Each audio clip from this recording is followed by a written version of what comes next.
Bem-vindos ao Podcast CC. Hoje é um dia do podcast do mangá clássico, são 30 anos. E para comentar de mangá clássico, pela primeira vez a gente tem ela, a anfitriã da Grécia Antiga, Danda. Boa tarde. E aí, Danda, como é que é? Curumado, então? Agora é isso? Não é? Olha o que vocês me fazem. Isso é vingança. Isso é vingança que eu roubei a cadeira da outra vez. E você falou assim, agora vai ler aquilo. Que não corta o teu salário. Punição, vai ter que ler o Kurumada. Que absurdo, nosso mestre.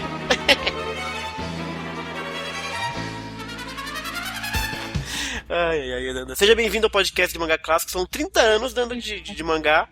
Não é pouca coisa, né? 30 anos não são 30 dias, né? Exato, 30 anos é coisa. Nós temos também de volta, nós temos o Brunão. E aí, Brunão? Mangá clássico. Mangá clássico, temos o Wiki hoje. Vamos ver, Xará. Vamos ver. Esse torneio galáctico tem tudo. Parece luta livre, cara. A forma como eles planejam as lutas, como eles fazem os personagens aparecer, é luta livre na cara. E temos também a Isa pra falar do Wiki hoje. E um pouquinho do Shun também. Hoje tem o Shun, hein, Isa? Tem o Shun? Oba! Tem o Shun hoje. E temos também o Alan de volta pra falar de mangá clássico, Alan, volume 3. E aí, pessoal, tudo bom? Meio gripado, mas estamos aí. Só pra clarificar, a gente leu mais ou menos assim, até 2/3 do mangá do volume 3 japonês no último podcast do mangá clássico, com o Nerd Reverse e com o Change. Só que por conta da gravação dos horários, da loucura que foi naquela época, não conseguimos terminar o volume 3. Então o que a gente vai fazer aqui hoje? Hoje a gente vai dar a oportunidade pra Isa, pra Danda, pro Alan e pro Nicole. Confundi, o Brunão, o Alan, a Danda e a Isa. A Nicole não veio hoje, que ela não gosta da gente. Sacanagem. Para falar um pouco daqueles trechos do volume 3, que aparece o Wiki, e depois a gente termina a leitura do volume 3 só entre a gente, e o volume 4 fica para o mês que vem. Tá bom? Então, posto isso, vou colocar aqui as nossas redes sociais. Bom, nós temos o nosso famoso Facebook, facebook.com/podcastsenseiya. Nós temos o SoundCloud, soundcloud.com/podcastsenseiya, que é onde a gente posta realmente os áudios. Nós temos o Twitter, @podcastcdz. Nós temos também um fórum de interpretação, que é o cdc.com.br/sse. E eu já sugiro, porque vai começar a ter coisas diferentes lá no nosso canal do YouTube, Brunão. O bicho vai pegar agora. Entra lá, procura por canal Senseiya no YouTube. Eu acho que você acha, não fiz esse teste, mas é bem possível. E se não tiver, provavelmente no nosso Facebook também tem, porque a gente vai começar a ter conteúdo também lá. Nada muito produzido, é só realmente uns bate-papos que a gente pretende fazer por lá. Certo?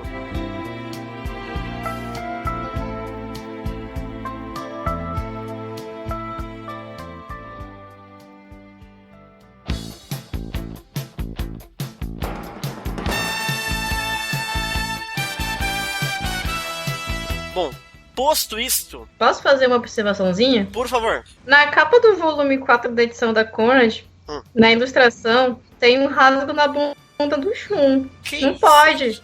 Tem um rasgo no cara do meu volume 4, deixa eu ver aqui. Tem um rasgo na capa. Bem na bunda dele, não pode, ele é uma criança, está errado. Não tem rasgo nenhum não, maluca. Ah, tem sim. Tem sim. Ele lutou, ele tomou um golpe na bunda, gente. Pode acontecer. Ué, acontece isso. Aqui, ó. Eu tô vendo. É aí mesmo, tá rasgadinho. Mas a corrente tá escondendo, pô. Censura estratégica. Censura estratégica corrente. É igual o cabelo do Saga. Exatamente. Imagina então, Xará, a foto do Shu nu com a corrente. A foto do Shu completamente nu com a corrente estrategicamente censurando as partes perigosas. Bom, a gente tem que esperar ele primeiro ficar, né, maior de idade para termos nudes do Shun. Enquanto ele tiver 13 anos, não acho que seja recomendável. E não, a maioridade pra fazer essas coisas assim já estão de 13 anos, mas ok. Não, o anime não se limitou, não. O Shun aparece peladão lá no anime. Mas o anime não tem 13 anos, vai. Atrás da bunda de todo mundo aparece naquele anime. É verdade, o né? anime das bundas. Por que não mostrou a bunda? A Saori mostrou a bunda, o Seiya mostrou Não, a bunda. quer ver, cara? Lembra que eu falei no começo que Sensei parece muito luta livre? Sim. Então, a primeira coisa de luta livre que vocês colocam na cabeça, não é real. O que não é real? Luta livre, não é real. O resultado ok. é premeditado. Muito bom você falar Quer isso, dizer, Bruno. Em luta livre, você pode colocar um cara que de verdade tem uns 40 anos, mas que o personagem tem 12. Ah, meu Deus. Então o cara pode aparecer pelado e tal, só porque o cara de verdade tem 40 anos. É só o personagem que tem 12. Então o Shun pode aparecer no anime pelado. Não, por que não? Ai, meu Deus. Entendi, porque a personagem dele tem 13 anos, mas ele tomando banho em casa, né? Aliás, que chuveiro é aquele que tá tomando banho? De onde que é aquela casa? Da fundação. Ah, é da fundação, né? É que eu achei que era da casa, do apartamento do Sema, não é? O Shun é o Garapé, é o único que não mora não tem casa própria, ele mora com a Saori. Não tem casa própria, ótimo. Pois é. Mas, Brunão, agora... Existe entre os Cavaleiros de Bronze, algum deles tem casa própria? Ah, o Seiya tem lá a casa dele. É alugado. A gente não sabe o contrato, como é que é.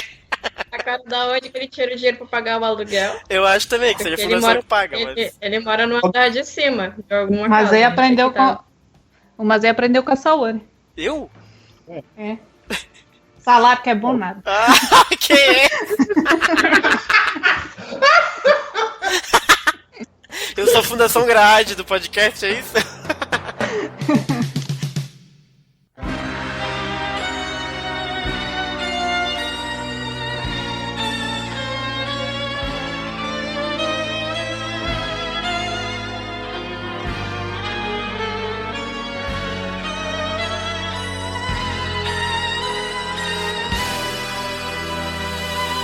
Então vamos falar então do podcast, ó, do mangá clássico. Então nós estamos no volume 3, tá bom? Alan, você quer dar alguns detalhes do volume 3 japonês? Deixa eu lembrar aqui o que tem de destaque nesse volume 3. Assim, uma curiosidade que é interessante é que no mangá original, né, ele foi publicado, como todo mundo sabe, ele foi publicado primeiro nas páginas da Weekly Shonen Jump, né, no Japão, semanalmente. E ao longo dos capítulos que correspondem a esse mangá, que é esse volume 3, né, eles lançaram a primeira enquete, né, para os fãs dizerem qual é o cavaleiro mais popular, né. Que legal. E a JBC, inclusive, trouxe essa enquete, que foi publicada no volume original, compilado, né, eles trouxeram o resultado também aqui pro Brasil, né, então lá você vê que em primeiro lugar ganhou o Shiryu. Naquela época ele era o mais popular. Que legal. Pois é. E veio o Cisne, em terceiro lugar veio o Andrômeda, quarto lugar o Fênix, quinto lugar o Pegasus, sexto o Unicórnio, sétimo o Lobo, oitavo o Hydra, nono o Urso e 10 o Lionette, né? O Leonette, o Ban, né? De Leão Menor. Tadinho do Ban. Engraçado, né? Foi em terceiro lugar. Ah, porque ele não apareceu muito até esse momento também, né? Tá errado. Tá errado. Ele é idol, pode, tem que ser em primeiro lugar. Mais concursos de popularidade quando o anime começou. No anime ele era muito popular, assim, sempre que tinha enquetes em revistas, tipo a Animage, o Shun tava sempre lá, nas enquetes. Olha só, o volume 3, eu queria que vocês comentassem um pouco sobre ele, porque assim, ele começa com o Ikki aparecendo, né? Na verdade, o 2 termina com o Ikki aparecendo, e aí a gente tem toda a revelação de que o Shun, ele é, na verdade, o irmão do Fênix, né? O irmão do Ikki. O Shiryu acaba falando pra ele, Shun, se eu tiver correto, esse na verdade é o Ikki, que ele tá de óculos e tal, etc, né? Então a gente começa a ter aí, a gente tem o primeiro laço de família da parada, né? Que é a irmandade ali entre o Andrômeda e o Ikki. E o Ikki, aparentemente, ele é o vilão aí desse arco, né?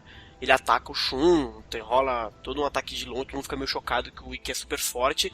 E tem a fatídica luta do Ikki contra o Nachi, né? De lobo, que rola aquela cena super gore no mangá, que ele explode de dentro pra fora. E é muito louco, né, Bruno? Você lembra disso aí? O que você acha dessa cena? Violenta pra burro, né, cara? Não me surpreende tanto assim, considerando outras obras do período que Sensei estava sendo publicado que também costumam ser bastante violentos, mas assim, já é de certa forma assim, uma demonstração do personagem. de quão forte é o Ikki, né? O Kurumada está tentando estabelecer desde o começo que o Ikki é muito forte. E ele, de fato, parece ser muito forte mesmo, né? Porque ele nem se mexe, o cara fica louco, velho.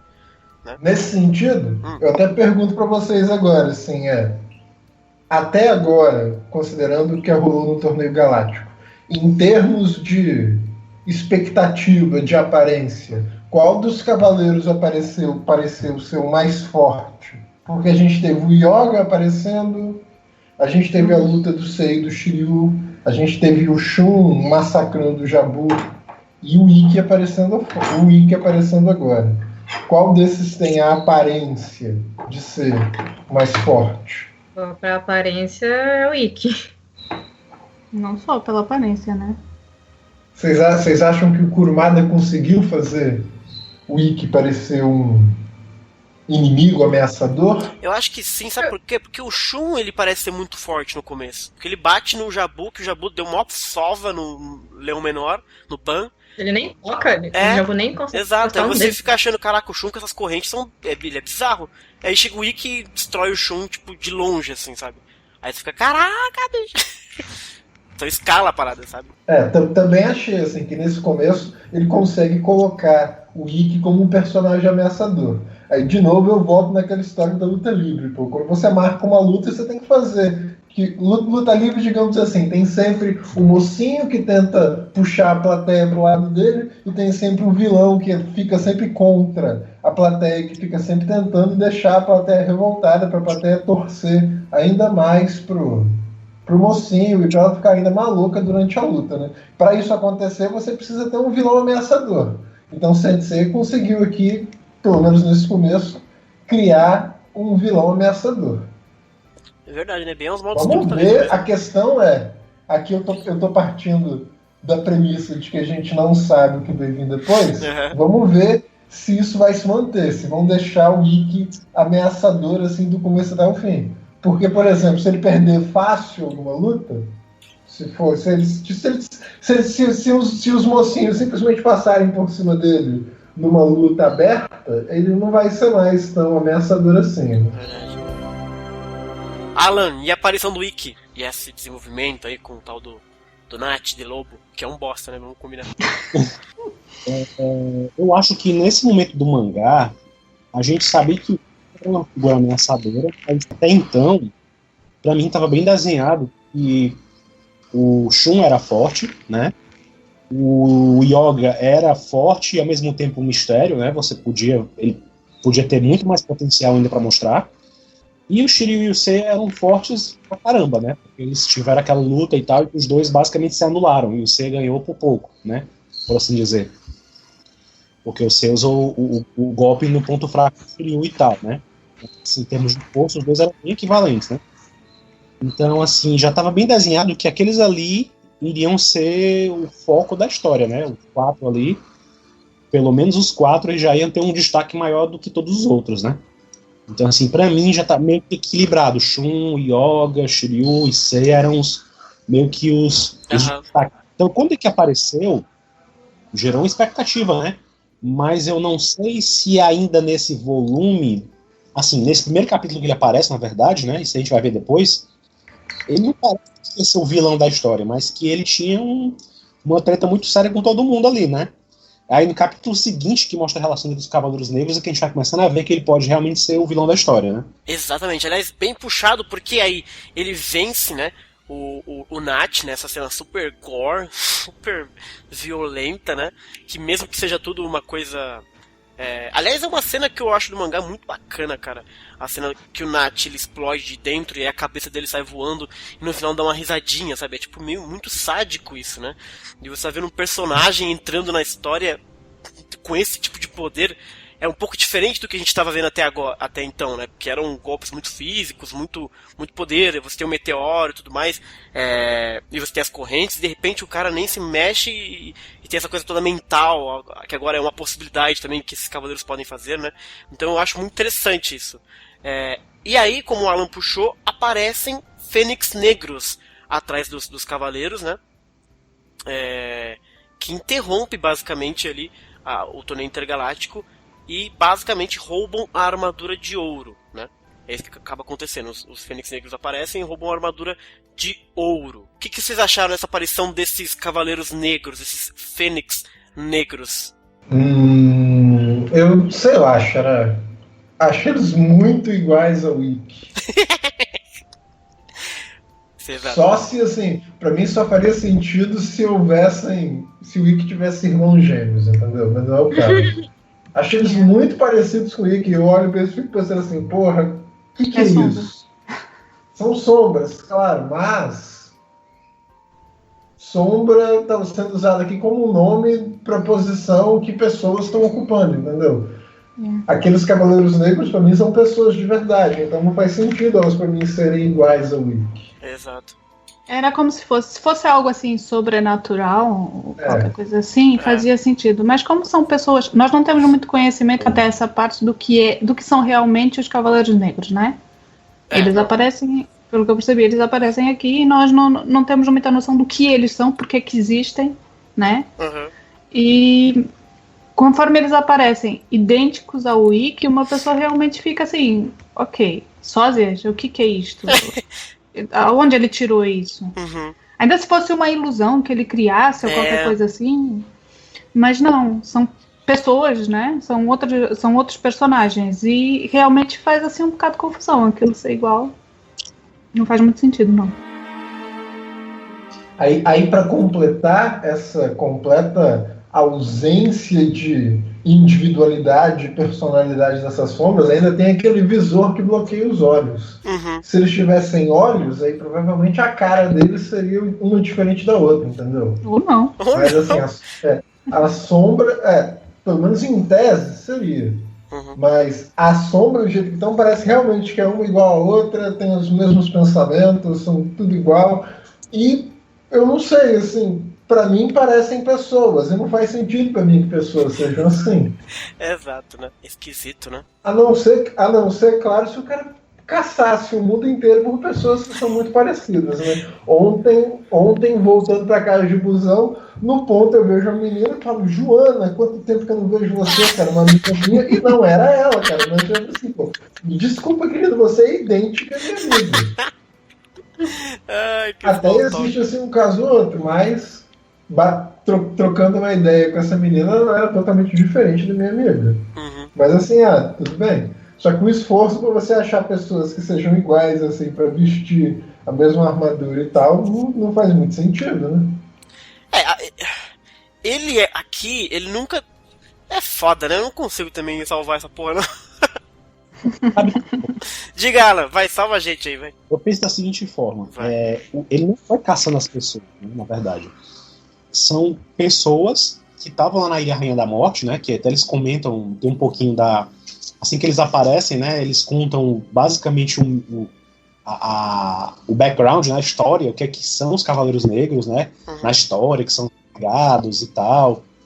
Então, assim, na ilha onde eles já estavam lá, né, então eles eram pessoas que estavam lá. Pois é, o que sempre achei. Era uma ilha que concentra uma grande quantidade de pessoas... parecidas. Vai pra lá quem é peça boa, por assim dizer, né? Sim. Então, mas assim... Nem se eles fossem filhos do Ikki. Não, mas aí... é aquela coisa de ganguezinha, né? Então a galera começa a querer ficar parecido com quem tá no pedaço, né? Entendi. Então, de repente, tinha aquele grupo que não tinha vestimenta nenhuma, né? Que assim que o Ikki assumiu o poder, né? Aqueles que são fãs do Ikki, ou que se tornaram fãs do Ikki, né? Começaram a se parecer com ele, cortar o cabelo igual e tal, como vocês bem mencionaram. Tem um visorzinho deles que esconde o olho deles, né? E que aquilo ali é meio que um sinal é um sinal, uma licença poética, né? Que se tem no mangá mesmo de Sensei, você vê muito isso. Quando você quer esconder, ocultar a identidade de alguma pessoa, esconde os olhos. Né? Então, assim, você vê que a Marin, quando tá sem a máscara, você não vê os olhos dela. O Saga, quando ele aparecia, você não vê os olhos dele. Então, assim, é uma licença poética para dizer que, esse cara aqui, você não vai conseguir identificar o rosto dele. Por mais que o Kurumada esteja desenhando de determinada maneira, ele quer que você não identifique exatamente o rosto dele como ele é. Entendeu? Então, assim, aquilo ali é só uma aparência, uma licença poética da aparência. Eles não são exatamente iguais ao Ikki, mas eles aparecem o máximo possível com ele, porque seguem ele, entendeu? São os seguidores dele. Então eles cortaram o cabelo igual, enfim, são todos morenos, etc. Mas a gente não sabe se eles são realmente iguais ao Ikki, assim. Se eles tiverem máscaras, se você tem olho de cor diferente, enfim, nariz maior, etc. Enfim, né? Porque no mangá não dá pra passar essa riqueza de detalhes tão grande também de uma fisionomia humana, né? Pra gente dizer que cada um é diferente e tal. Então, assim, eu entendi que eles são simplesmente seguidores do Ikki, que procuram ser igual a ele o máximo possível, e a partir daquele momento que o Ikki se tornou o Ikki de Fênix, cada um lá foi condecorado lá pelo Ikki com uma armadura negra que era que a mais tinha lá na ilha, né? Que a gente até explicou isso, ou não, me permite? Acho que não lembro se a gente explicou. Me permite, depois, né, depois de muito tempo, isso é um conhecimento que a gente não tinha nesse ponto do mangá, né? Mas assim, depois de muito tempo a gente sabe que a armadura de Fênix era a única que estava lá na Ilha da Rainha da Morte, que era o local onde o pessoal, os descendentes do continente Mu, né, os ferreiros e tal, onde tinha gente que fazia cópias das armaduras, né, para outros fins, que faziam as armaduras negras, como a de Fênix era que estava lá, né, era a que mais era replicada. Então, okay. Eu gosto da ideia. Dá aumento pra ele. A ideia é muito boa, só que eu só sinto falta de ser corroborado pelo mangá. A ideia de ser uma gangue do Ikki, e a gangue realmente ela meio que se tatua igual, tem um cabelo espetado, esse tipo de coisa, é muito interessante. Só que eu acho que daria pra fazer assim, né? Eu não sei, assim, se um dia se lançasse uma obra de Sensei sem furos, ou com as coisas super bem ajambradinhas, faria sentido você ter 5 Cavaleiros de Fênix negro, que fossem parecidos, né, mas não exatamente idênticos todos eles, mas que se fosse como uma gangue mesmo, assim, que se espelhasse no Ikki. Isso é uma ideia muito foda. É que no mangá nada é dito sobre isso e realmente parece que são 5 caras idênticos, e aí fica muito esquisito, né? E acho que não dá margem, por exemplo, na hora do mangá, enquanto você tá lendo, de que exista essa coisa da gangue, até porque a gente não sabe ainda onde eles vieram ainda, né? Mas é uma boa ideia. Eles falam no começo isso da história do Ikki, né? Quando falam do Ikki, então eles explicam mais ou menos a origem deles, né? Uhum. A história dos 5 de Fênix eu até gosto dessa coisa da armadura do Ikki sempre teve lá, eles replicarem. Isso é uma parada da hora até, mano. Uma defesa da hora que o Permito conseguiu fazer. Mas, no que tange ao mangá mesmo, eu senti falta de uns detalhezinhos só assim, que acho que daria pra... Não precisaria ser os 5 realmente iguais, sabe? Se você faz um careca, o outro faz, sei lá, qualquer coisinha, você já mudou um pouquinho e você vai entender que é uma gangue, entendeu? Mas ali parece que realmente são só... parece que são clones, na verdade, dele, que é um pouco bizarro, assim.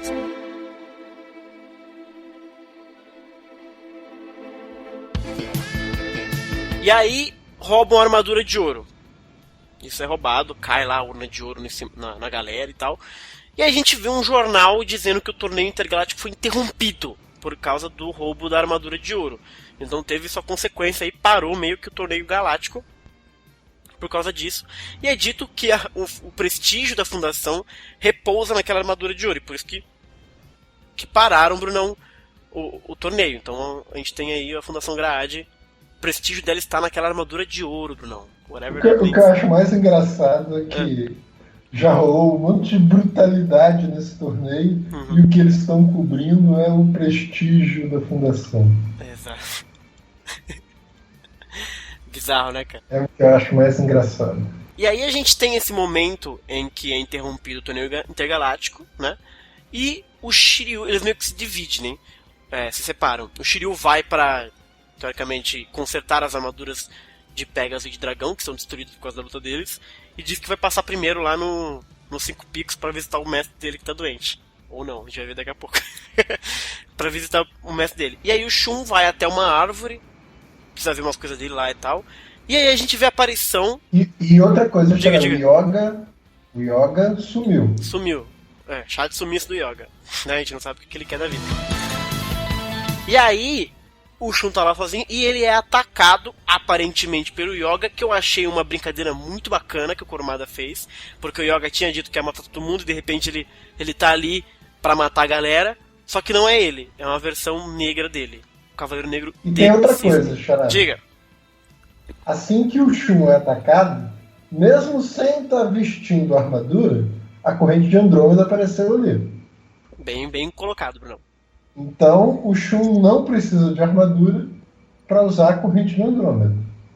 É isso aí, aparentemente. Então, eu estou me perguntando o seguinte: a corrente de Andrômeda deve ter se manifestado ali do ar, entendeu? O Shun deve ter usado o cosmo e invocado a corrente brotou ali. Como se ela tivesse, digamos assim, numa dimensão paralela. Quando o Shun decidiu usar, a corrente brotou ali. É verdade. Como se fosse sábio de luz, assim, aparecendo assim do nada pra luta, entendeu?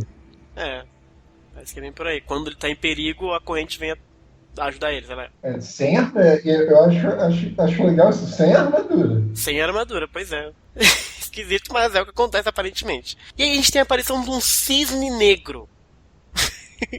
Um cisne negro, que é tudo...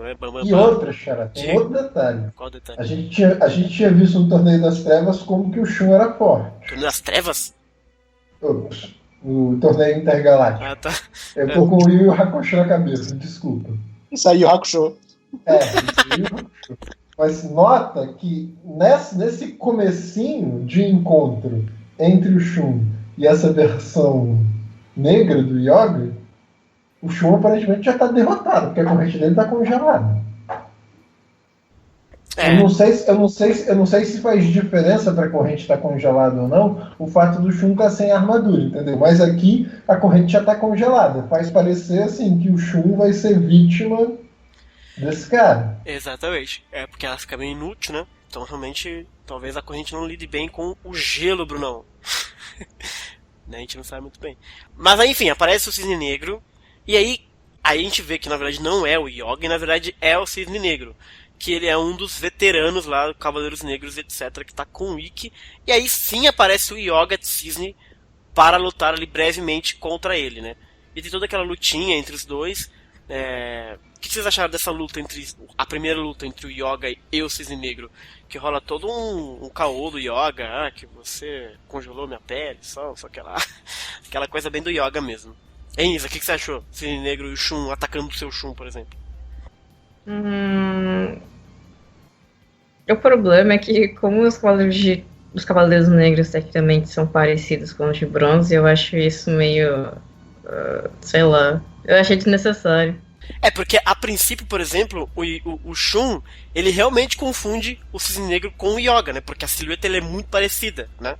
Então, assim, até a própria história colocou isso. Desse ponto de vista, é até interessante, só que, assim, pessoalmente pra mim, é algo meio desnecessário.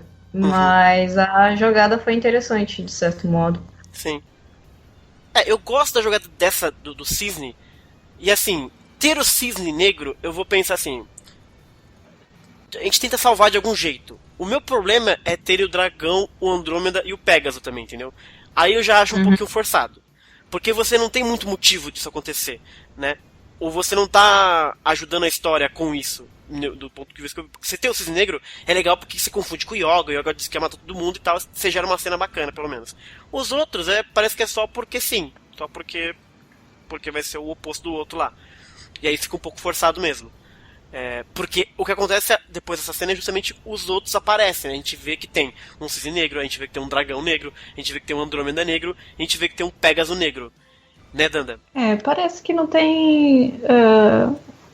não vou falar criatividade, porque o Kurumada tem bastante criatividade, né?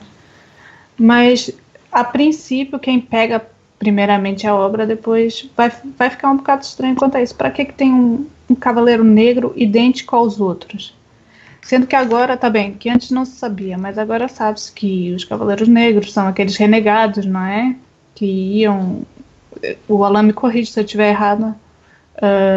São aqueles que foram, não é bem expulsos do santuário, mas que não só conseguiram o pretendido de ter a armadura, mas tinham um coração corrompido, né? Não precisavam ser necessariamente idênticos aos outros, né? Aos originais, vamos dizer assim. Parece um negativo que tá ali. É um negativo. Não faz muito sentido. Ali o Cisne, como você disse, é bem, né, colocado, porque tem essa parte que ele fala, e é o impacto de que, ok, o Yoga traiu todo mundo, não, e afinal não é. Depois surgem os outros e fica um bocado assim, ok, tá bem, vamos continuar a história, mas é meio fraca a ideia. Eu acho até boa a ideia, Xará, de ter Cavaleiros Negros. Não é os Cavaleiros Negros que eu tô falando, assim, essa é igual. Se por um lado eu acho que a salvada que o Alan fez para aqueles caras que eram iguais ao Wiki faz muito sentido, aqui volta o mesmo problema, entendeu? E eu acho que a salvada que ele fez lá com aqueles caras iguais ao Wiki, não sei se funcionam para esses 4. Pois é, aí você vê. É aquele momento em que você olha que o mangá não é tão perfeito assim mesmo, né? Assim, o Kuroda simplesmente usou um clichê e o que me incomoda mais não é nem o fato deles serem parecidos especificamente, não. É mais o fato de que justamente Andrômeda, Cisne, Dragão e Pégasus são do lado. Por que é que não, sabe, outras constelações e tal?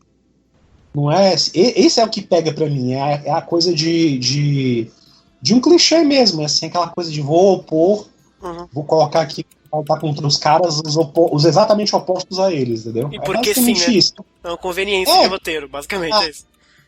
É uma coisa assim, sabe? Mas geralmente quando isso acontece, geralmente é uma coisa de magia, ou alguma coisa assim que faz você contra o clone, né? Não uma coisa da história, que não ficou bem explicada até hoje, né? Até hoje isso não tem muito sentido, não. Exato. No podcast que a gente gravou com o Change e com o Nerd Reverso, uma das ideias que eu achei muito bacana, só que eu acho difícil um pouquinho de aceitar, é que, na verdade, o Ikki quis fazer um mind game com os bronzeados, então ele meio que fez a galera ir de dragão pra dar uma zuretada nos caras, tá ligado? Tipo, nossa, como assim tem um Cavaleiro Negro que é o oposto a mim, sabe? Pra fazer esse mind game. Só que eu acho difícil que o Ikki tenha pensado tudo nisso, porque o plano dele é muito ruim também, entendeu? Então não é muito coerente isso. Mas eu também me incomoda isso. E tem outro detalhe, assim, naquele ponto da história, ele deveria saber que tinham mais 9 Cavaleiros de Bronze lá, né? Por que ele logo 9 negros, então, seguindo essa linha de raciocínio, porque ele não pegou logo 9 equivalentes e trouxe lá pra enfrentar? Não, ele trouxe os 4 que convenientemente eram os 4 que iam se destacar o resto da história, entendeu? Não tinha muito sentido mesmo. É muito foda. Não tem como explicar, não tem jeito, não tem como explicar. Aceita que dói menos. Aqui, de novo, eu quero lembrar a vocês. Tem uma pegada muito forte aqui de luta livre. Então, lembrem, não é real. Então, assim, a gente pode, claro, perguntar se faz sentido ou não e tal, mas não é real, entendeu? Pode rolar de tudo. Pode parecer 4 caras, versões negras dos 4 protagonistas. No interior da história faz sentido. Não, mas aqui, eu acho que a gente não é, mas luta livre não tem nem intergaláctico, tá ligado? Agora, quando eles estão roubando... Continua luta livre pura, Xará. Continua luta livre pura. O que vai acontecer? Se a coisa da luta livre rolar mesmo, esses 4 personagens vão servir de trampolim para elevar os Cavaleiros de Bronze para depois a luta fatídica com o vilão da história até agora. Isso é luta livre pura. Não, é luta livre, mas a história não parece ser uma luta livre. Entendeu? Não, mesmo que não pareça, ela está sendo escrito como você escreve um programa de luta livre, entendeu? Entendi. Aí eu... não sei se é uma boa você fazer isso, porque fica meio maluco isso, né? Não, a questão é assim, até que medida você consegue suspender a sua descrença. Então, aí aqui já não consegue mais, entendeu? Tipo, durante o eu já sinto um pouco mais de dificuldade. Exato. Claro. Os Cavaleiros Negros sempre foram o maior problema da suspensão de descrença, eu acho, sem ser. Porque todo o resto meio que tenta se explicar. Agora os Cavaleiros Negros não. Tem Cavaleiros Negros, eles são iguais, são a mesma constelação e just accept it, que dói menos, entendeu? E é isso aí. Então tudo bem. Então... É uma fase dos Cavaleiros Negros, realmente, é uma fase que é muito esquecida pelo próprio Kurumada. Se você parar pra pensar bem, ele não explora muito isso. Assim, daí pra frente, você nunca mais vê falar dos Cavaleiros Negros e tal, né? Depois que passa a saga dos Cavaleiros Negros, né? Você não vê mais na história inteira ninguém mencionar, você não vê mais nenhuma referência, você não vê... Enfim, ele meio que... É meio que aquela parte da história que ele não queria lembrar, eu acho. Exato. Por que fez.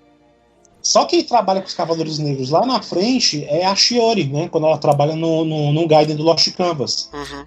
Né? Até então, nunca mais tinha se tocado os Cavaleiros Negros. Assim. É como a galera gosta de tratar os filmes do Saint Seiya, né? A galera gosta de querer ignorar eles e fazer de conta que eles não existem. Mas eles estão lá. Então é mais ou menos a coisa. A fase dos Cavaleiros Negros é aquela fase do mangá e do anime que ninguém quer lembrar muito, assim, sabe?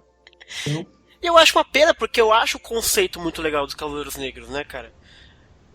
Tanto que na minha fanfic, quem não leu, tem os Cavaleiros Negros também, eu gosto deles. Mas é uma fase realmente, parece que é aquela coisa do tipo, que ninguém quer lembrar e tipo, aconteceu e ninguém, não vou nem falar disso, gente. Parece que foi um sonho, sabe?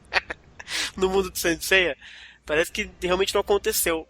Mas é uma pena, porque eu acho o conceito muito bacana, de você ter uma galera que constrói armaduras clandestinamente, sabe, pra lutar, e existe uma certa mística ali também, porque embora eles sejam renegados, embora eles constroem as armaduras eles mesmos, eles têm poder também, sabe, tipo, você vê que o Dragão Negro ele é forte, você vê que o Cisne solta gelo também, então existe ali um conhecimento do cosmo também um pouco deturpado da coisa, então eu acho um conceito muito bacana, né, uma pena que o fandom e todo mundo, o Kurumada, nobody cares. Em termos de luta livre, cara, a gente chama isso de enterrar o lutador. Quando você faz ele parecer assim, não tem nenhuma credibilidade, não oferece nenhum tipo de ameaça para qualquer outra pessoa, então ele é literalmente enterrado e esquecido. Boa. Que é o que acontece com os Cavaleiros Negros, infelizmente. Eu acho que o que colabora para isso é justamente o fato de os principais Cavaleiros Negros que aparecem, porque eles são muito parecidos com os Cavaleiros de Bronze. Ou os Fênix Negros, que são iguais ao Ikki, forçado. E os outros Cavaleiros Negros que aparecem no anime, eu não lembro se... Não, aparece no mangá, tem o Django também, que aparece no mangá. Eles são bem ridículos, na verdade. Então, eu acho que isso colabora para o pessoal não dar muita atenção para eles.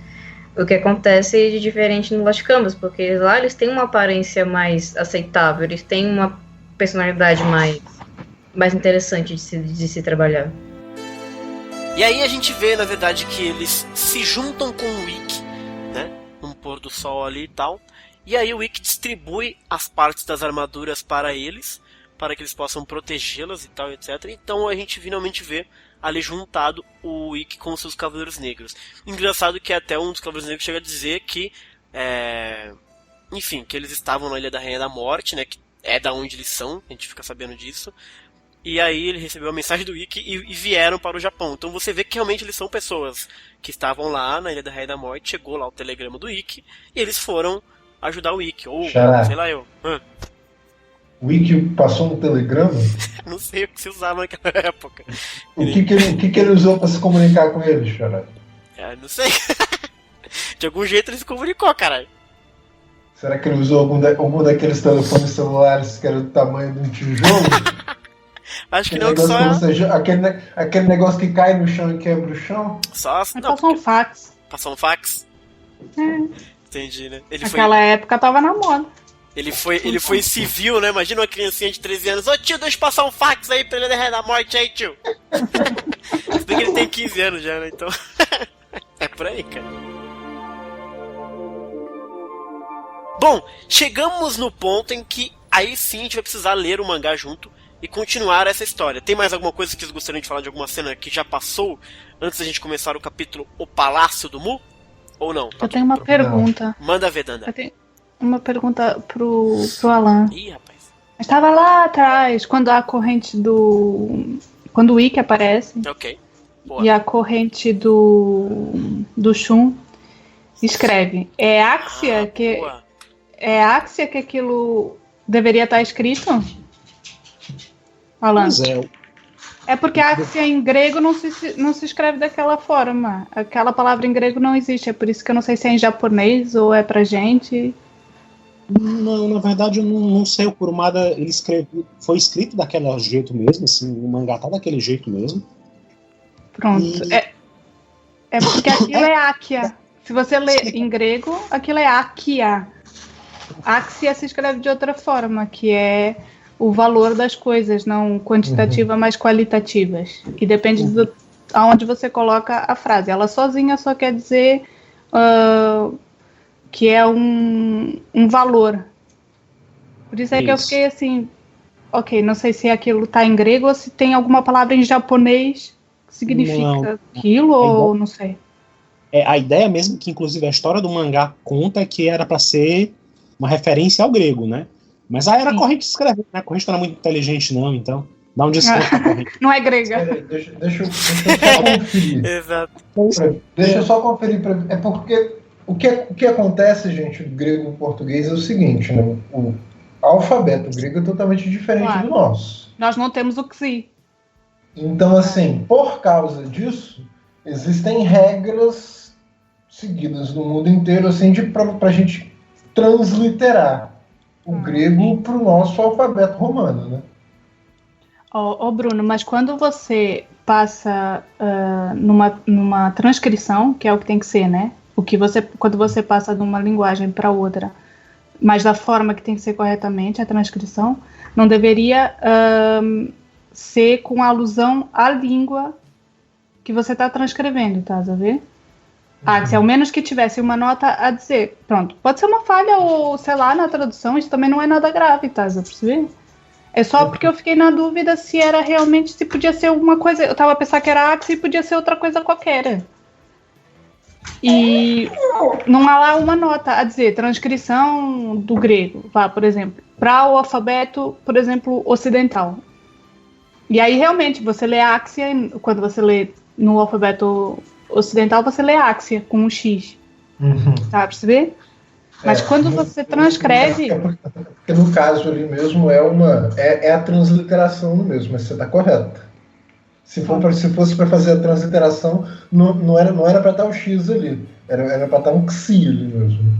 Exato, e aquilo tipo, tá bem, se ele tivesse uma nota transcrito para o alfabeto ocidental, para o modo sonoro, ou seja, para ter o modo sonoro, e aí você diz, ok, Axia, é porque nós não temos o Xi, e eles têm. Mas pronto, isso era só uma dúvida que eu tinha. Não é nada grave. Ia ser foda, porque a corrente tem que escrever Axia e logo depois ela tem que escrever. Não dá. Ela tem que escrever um asterisco, nota de tradutor. Mas de qualquer jeito, Danda, tem duas formas de transliterar o Xi para o português. Pode ser o CSI ou pode ser o XI mesmo. Então aquele X não está totalmente errado assim, não. Não, é que eu em paleografia, se fizesse isso, levava um 0. É só por causa disso. Não é a primeira vez que em Sensei eles escrevem, querem falar uma coisa e escrevem outra. Você já foi escrito em grego errado, o próprio nome do Aiolos que aparece no testamento como Aioros é errado também, enfim, sempre tem aqui ou outro que aparece um errinho de escrita aqui envolvendo o grego. Eles botam, em vez de misturar no meio, então... Não dizer, gente, grego é difícil pra burro. Eu perdoo qualquer erro de grego que o Kurumada faz. Falando nisso... Não, até porque não dá pra fazer um Xi ali. Digo já, uma corrente não vai fazer o Xi. Não dá. Ela levou tanta bronca a corrente que ela nunca mais escreveu, tadinha. Pois é, né? Ela fez o que pôde. Foi censurada, ela ficou acanhada, nunca mais escreveu nada.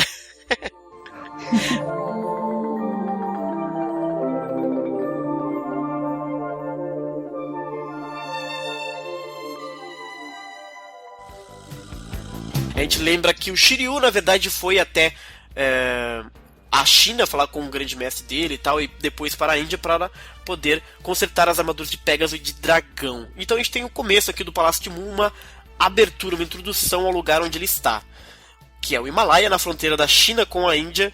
Tem uma região montanhosa chamada Jamiri, que atinge cerca de 6.000 metros de altura. Os próprios tibetanos não se aventuram nesse lugar, onde o ar é rarefeito, e ali Brunão considera-se a terra do diabo, chamada Jamiri, que a gente conhece como Jamiel, como Jamir. Isso flutua bastante a grafia, né? Mas a gente sabe, Alan, que não é um local real, né? Jamir não existe no mundo, não tem passagem para Jamir. Você não vai encontrar.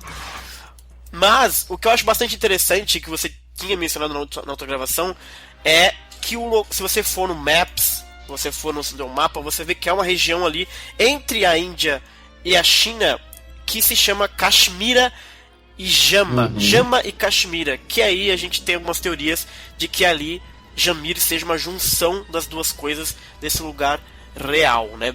Se você considerar a grafia em inglês até, né? É mais próximo ainda, né? Da grafia Kashmir, né? Que o pessoal costuma adotar de Jamir, né? Que é Kashmir e Jammu, né? Exato. Então fica as duas junto, fundindo as duas daria Jamir, né? Legal. Mas assim, eu já vi em materiais oficiais tanto a grafia Jamir, como também já vi Jamiel, né? Como o pessoal costuma usar na dublagem brasileira, né? Então, assim, é possível que sejam as duas coisas. Mas eu, particularmente, prefiro usar Jamir por causa dessa referência geográfica que existe, né? Exato, fica bacana, né? E, Brunão, então quer dizer que então aqui é a terra do diabo. A gente tem sempre essas coisas, né, da terra do diabo. Você acha que é a terra do diabo, Xará?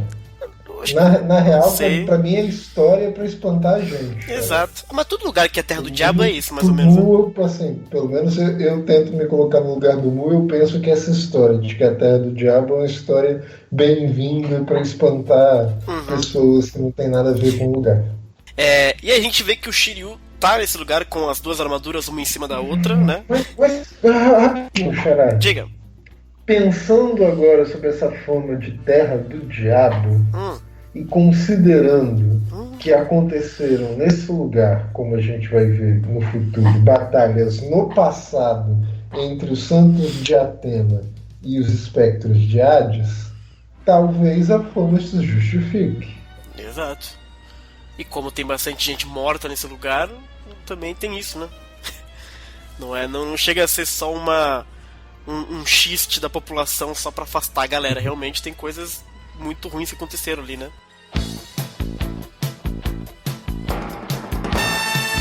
Mas a gente vê que de fato que o Shiryu chega nesse lugar carregando as duas armaduras nas costas, né, as urnas nas costas dele, e ele está sofrendo os efeitos do ar rarefeito, as pernas dele são como chumbo, né? Mas ele acha que não tá muito longe do destino dele, né? E aí ele se lembra do que o mestre ancião falou pra ele 3 dias antes, que é quando ele chega nos 5 picos, né? Preocupadíssimo com o mestre ancião dele, que tava, né, doente, tava pra morrer. É um mega troll, bicho. Cara, se um professor meu faz isso comigo, eu dou uma porrada nele, sério. Estou morrendo, e não estou, era só pra te testar. Pra ver se você tá prestando atenção, né, cara? E aí a conclusão é essa, que o Shiryu se deixou abalar e que o coração dele ainda é a fraqueza do Shiryu, né? Que ele ainda é um passarinho, jovem passarinho, Brunão. Ele tem um coração de criança e provou isso. Né? Jovem passarinho é sua... Que é esse? Pra não falar um palavrão. Ai. Engraçado que ele lida super bem, né, o Shiryu. Ele fala, eu só tava te testando. Ele, então tá bom, então foda-se. Né? Ele não fica puto, não fica nem bravo, nem nada. Esse ensinamento que ele deu pro Shiryu, o Shiryu leva as coisas bem de boa.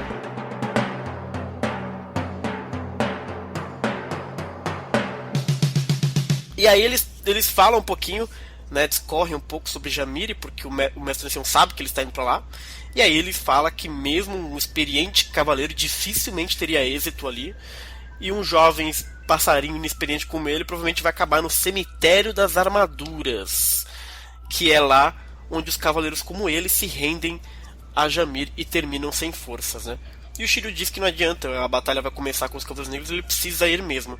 E aí o mestre Sion passa esse ensinamento dele, que ele não pode sair do caminho, não pode ir para a esquerda, não pode ir para a direita e não pode ir para trás, não tem que se erguer sempre em frente. Olha o Kurumada dizendo coisas aqui pra gente.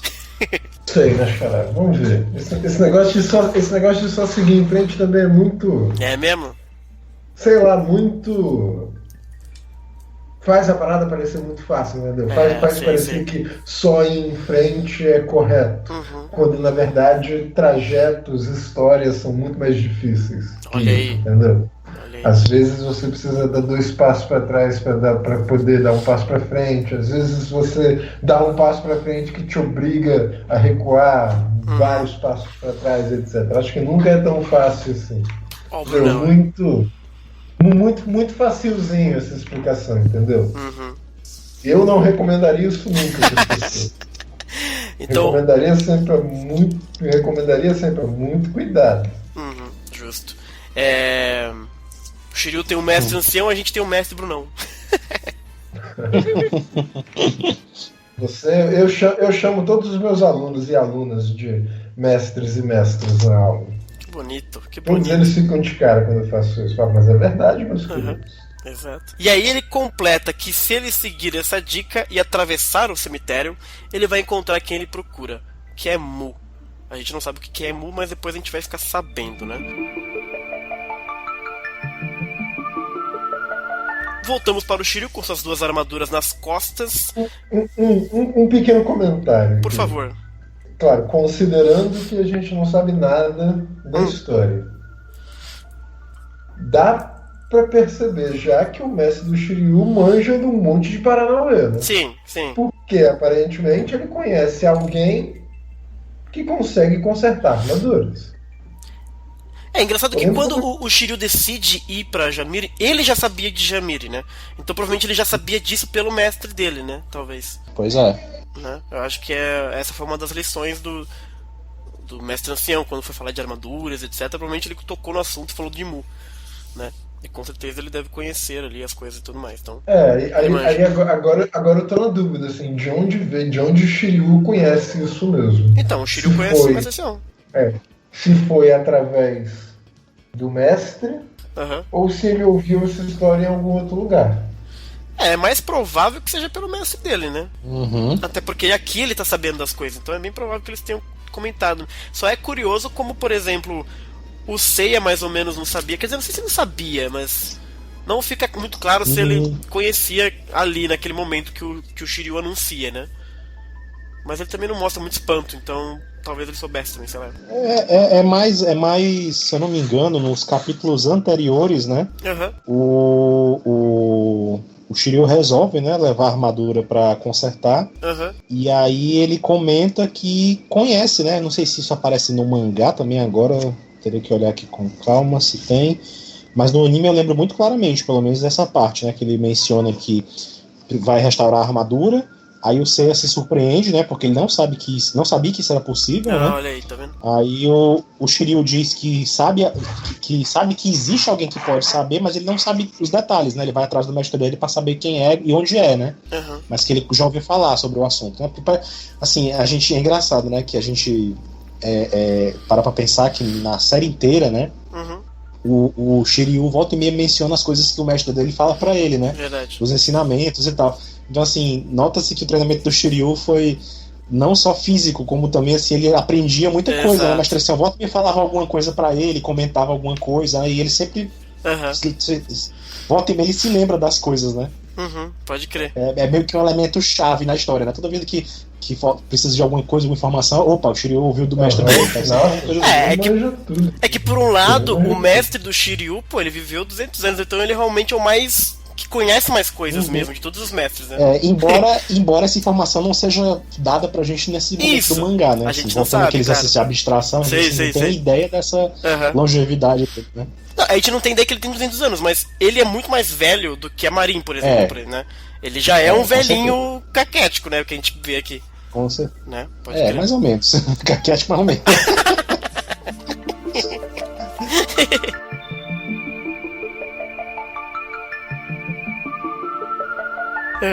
Enfim, a gente vê aqui o Shiryu com as 2 armaduras, uma em cima da outra, Brunão, porque aparentemente não tinha jeito melhor de se fazer isso.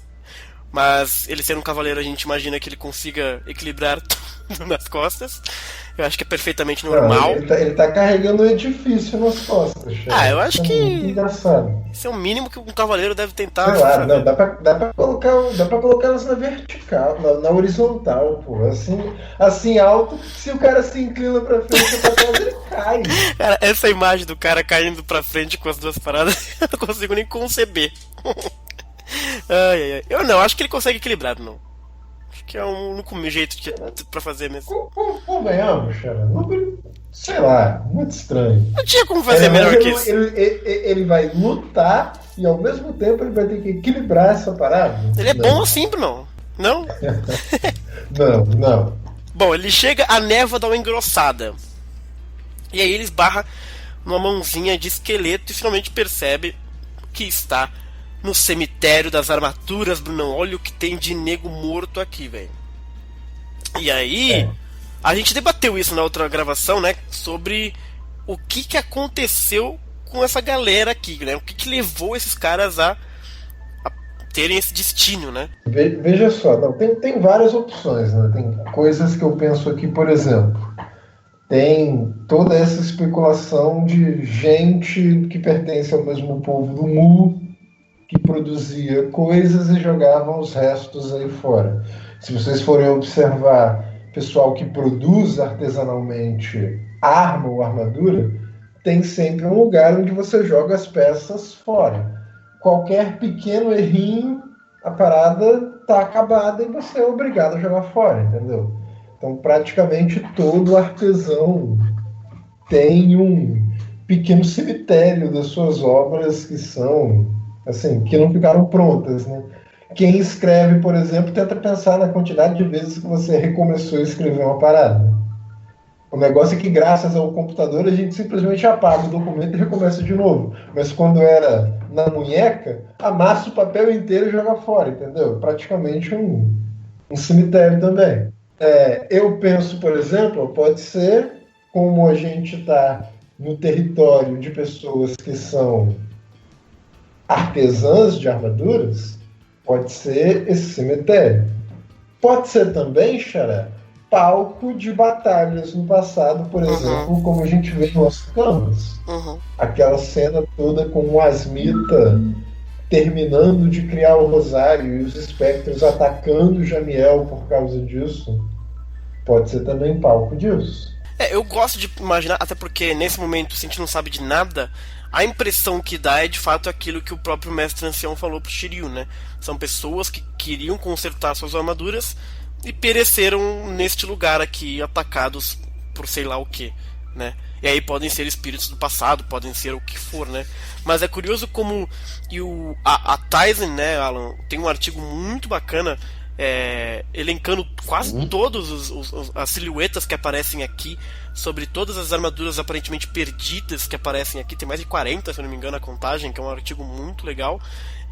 E aí levanta aquela dúvida, né, se de repente algumas armaduras entre as 88 constelações de repente nunca foram vistas porque elas estão aqui, na verdade, né, e não foram refeitas, não foram qualquer outra coisa assim.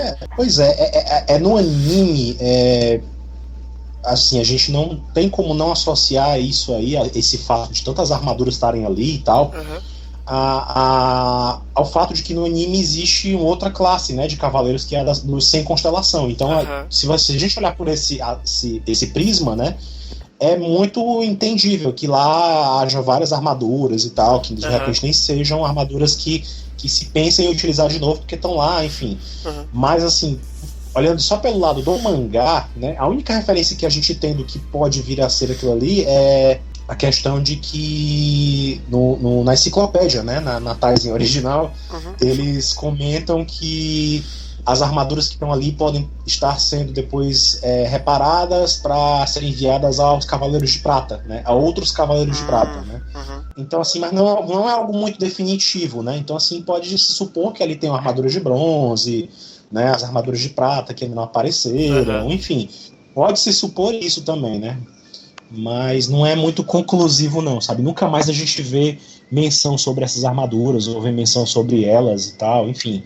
Então acho que as duas formas de interpretação podem ser possíveis, né? E aí a gente pretende fazer um podcast específico sobre esse e outros mistérios da série, então fiquem ligados aí que o Cemitério das Armaduras será mais abordado, mas é um lugar bastante curioso, assim, do universo Saint Seiya, né? O Cemitério das Armaduras, que foi abandonado de fato, mas eu acho muito interessante, principalmente tentar entender quais são essas armaduras, etc. É uma parada bem bacana. Só uma curiosidade que talvez a gente até fosse mais conveniente abordar nesse podcast específico e tal, mas não dá pra não lembrar de uma coisa. Se a gente vê o anime Saint Seiya Ômega, né, na segunda temporada eles mostram a Jamir de novo, né, os Cavaleiros de Bronze vão pra lá, o Kiki tá consertando as armaduras, né.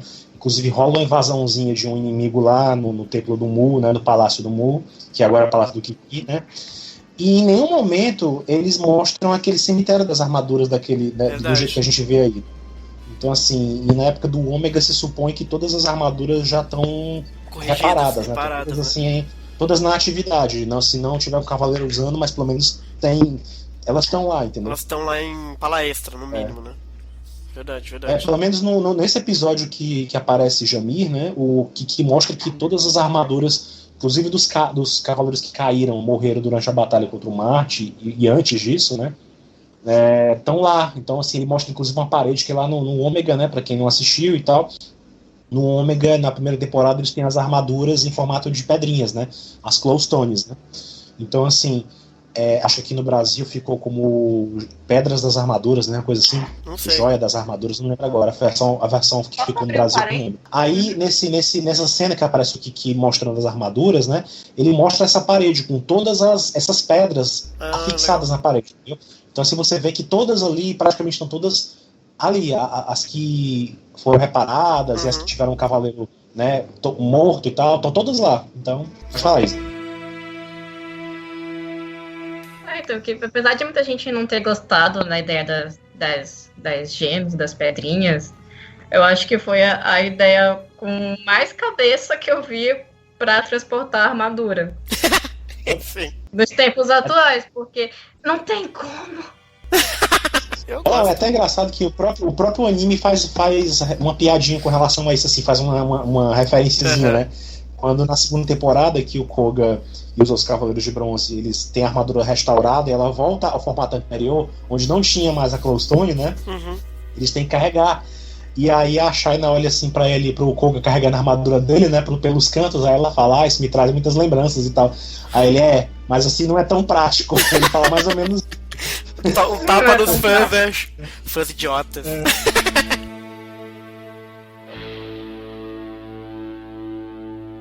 Praticidade é alma do negócio. Como é que você vai conseguir fazer isso se não é prático? Não tem sustentabilidade, isso não pode, não é viável. E o Shiryu podia estar com as duas armaduras no bolso aqui, né? Mas deve estar uma em cima da outra. Não, mas você pode ir em missão secreta, ninguém vai saber que você é cavaleiro, mas não, com aquela onda, todo mundo sabe que você é cavaleiro. Então já era a missão. Exato. A gente vai falar bastante sobre isso no podcast de Ômega, né? Ai. E aí a gente vê aqui, voltando pro mangá, que o Shiryu, ele aí aparece várias espíritos, né? Umas caveiras espirituais muito loucas aqui. Isso é muito louco, interpelando ele, né? Do nada a gente tá vendo espíritos. O que ou quem são esses espíritos, cara? A gente pode imaginar que é um espírito de quem ele veio, de onde ele tá ligado ao quê. Eu sempre tenho pra mim que é espírito dos caras que morreram lá mesmo. Esses cavaleiros caídos. Assim, Xará. Claro que, desobedecendo um pouco a nossa regra, a gente sabe, por exemplo, que o espírito, a alma do Aiolus ficou conectado profundamente com a armadura de Sagitário. A gente viu isso acontecendo. Quando a gente for continuar lendo a história, a gente vai ver isso acontecendo. A gente vai ver o espírito dele se manifestando através da armadura de Sagitário para se comunicar com outros personagens. E a armadura de Sagitário agindo literalmente como se tivesse vontade própria. Eu gosto de imaginar que isso não é algo exclusivo, digamos assim, do Aiolus. A gente até vê em outros momentos armaduras também reagindo como se tivessem vontade própria. Por exemplo, a armadura de Gêmeos chorando. A armadura de Câncer se negando a partir de um certo momento, negando proteção pro Máscara da Morte. Eu gosto de pensar que esses espíritos estão, de certa forma, ligados às armaduras, que estão ali quebradas, esperando ser consertadas. Eu acho mais que é os cavaleiros mesmo, porque a Danda tinha uma questão... dos cavaleiros e eles estão intimamente ligados àquelas armaduras ali. A impressão que eu tenho, porque as armaduras aqui, elas parecem mortas, tem aquele esquema da armadura morta, né? E a impressão que eu tenho aqui é que elas estejam realmente mortas, assim. Eu não sei se há muita vitalidade nelas para se expressar de qualquer forma. A gente tem que lembrar que vida e morte, sem ser, é bastante relativo. Mas pra armadura, eu acho que quando morre mesmo. Não, Xará. Acho que sim, cara. Sei lá. Não, Xará. A gente tá vendo ela se mexendo Assim, aqui. quebrando a nossa regra, quando ela morre mesmo. Se ela não tiver uma forma de voltar, ela não volta sozinha. Não, Xará. Assim, a gente tá vendo ela se mexendo aqui. Não, ela só se mexendo por causa dos espíritos, né? Existem diferentes. A gente vê depois, né? Já que não estamos quebrando a regra mesmo.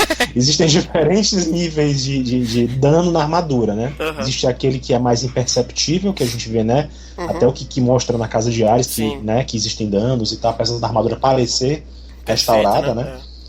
Tem o dano mais sério, em que a armadura é literalmente dita como morta, né? Uhum. Agora, eu não sei, talvez eu concordo com o Brunão, assim, eu acho que não é uma morte absoluta, né?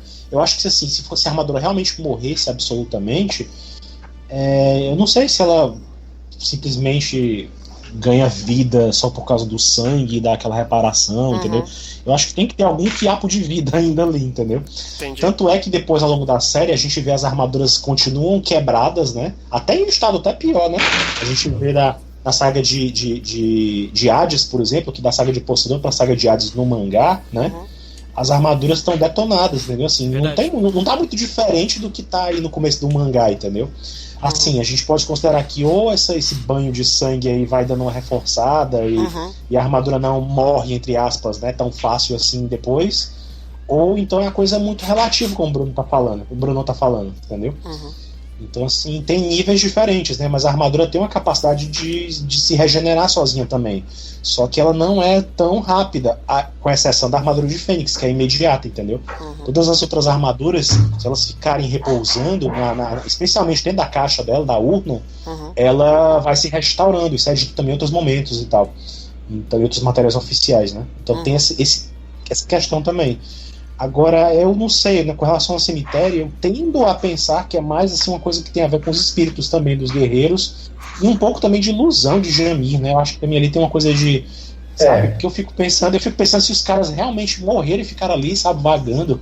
É meio bizarro, assim, sabe, meio creepy. Então, assim... Eu lembro de uma coisa que eu falei no podcast, de que, e se, quebrando ainda essa teoria louca... E se todo esse cemitério, toda essa coisa dos espíritos aqui não seja também uma obra do próprio Máscara da Morte, meio que, entendeu? Meio que tentando ajudar, assim, vamos dizer assim, Jamiel, uma das suas missões, vamos dizer, sei lá, enquanto ele não tava louco ainda, já que ele mexe com essas loucas. Eu gosto de pensar nisso. Verdade que seria bastante oportuno pro Mu que isso fosse uma ilusão para manter as pessoas afastadas do palácio dele.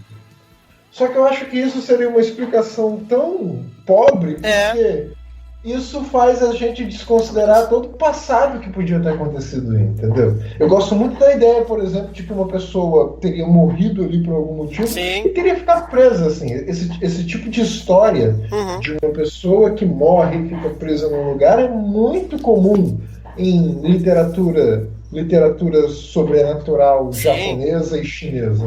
Muito comum. Mas o Máscara da Morte não seria uma ilusão, ele habilitaria isso, entendeu? Ele deixaria esse espírito meio que... Mas eu acho que nesse dois sentido, mundos, acho que assim. o próprio Mu conseguiria fazer isso. Será que ele conseguiria? Não sei. Provavelmente.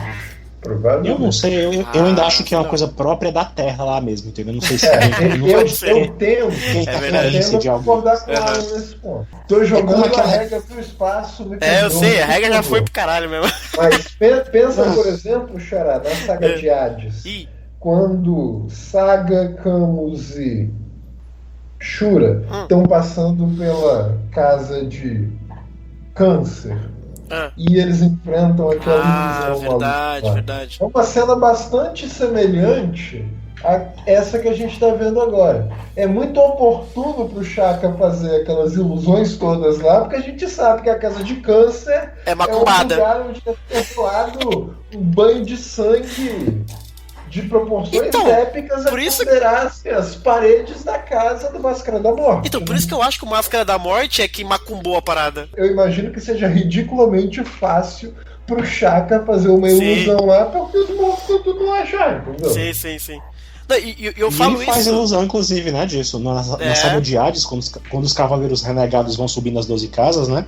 O Shaka, inclusive, começa a criar ilusões na casa de câncer que simulam exatamente o poder do Death Mask, né? Ele faz tudo aquilo ali. Mas eu acho que o que o Bruno tá dizendo é que o Shaka faz isso aproveitando que a casa de câncer já é meio macumbada, entendeu? A parada existe de verdade. Então, tipo assim, às vezes é um pouco dos dois, entendeu? Tem a coisa do lugar tá empesteado desses espíritos, e tem o cara dando um empurrãozinho pra eles se manifestarem. Sim. É que eu gosto, eu tô shippando agora o Máscara da Morte com o Mu, na verdade. Porque eu gosto muito daquela cena de quando o Máscara da Morte tá prestes a atacar o Doku e chega o Mu e rola mó guerra fria entre os dois, sabe? Uma coisa meio... Sim, eu acho muito legal essa cena e assim, eu consigo imaginar o Mu tendo uma certa relação esquisita com o Máscara da Morte, e aí o Máscara da Morte faz um trabalho de Umbanda lá, Umbanda não, uma macumba louca na Jamiel pra ajudar ele. Sabe? Só que o Mu, tá bom, vai lá e faz, vai, então, sei lá, me enche meu saco, vai lá e faz lá essas coisas. E Máscara da Morte invocando Exu tranca-rua pra proteger Jamiel. Exato, cara, da hora. Sabe aquela coisa que o Mu não gosta de falar, mas tipo, foi realmente uma ajudinha que ele teve? Sei lá, eu.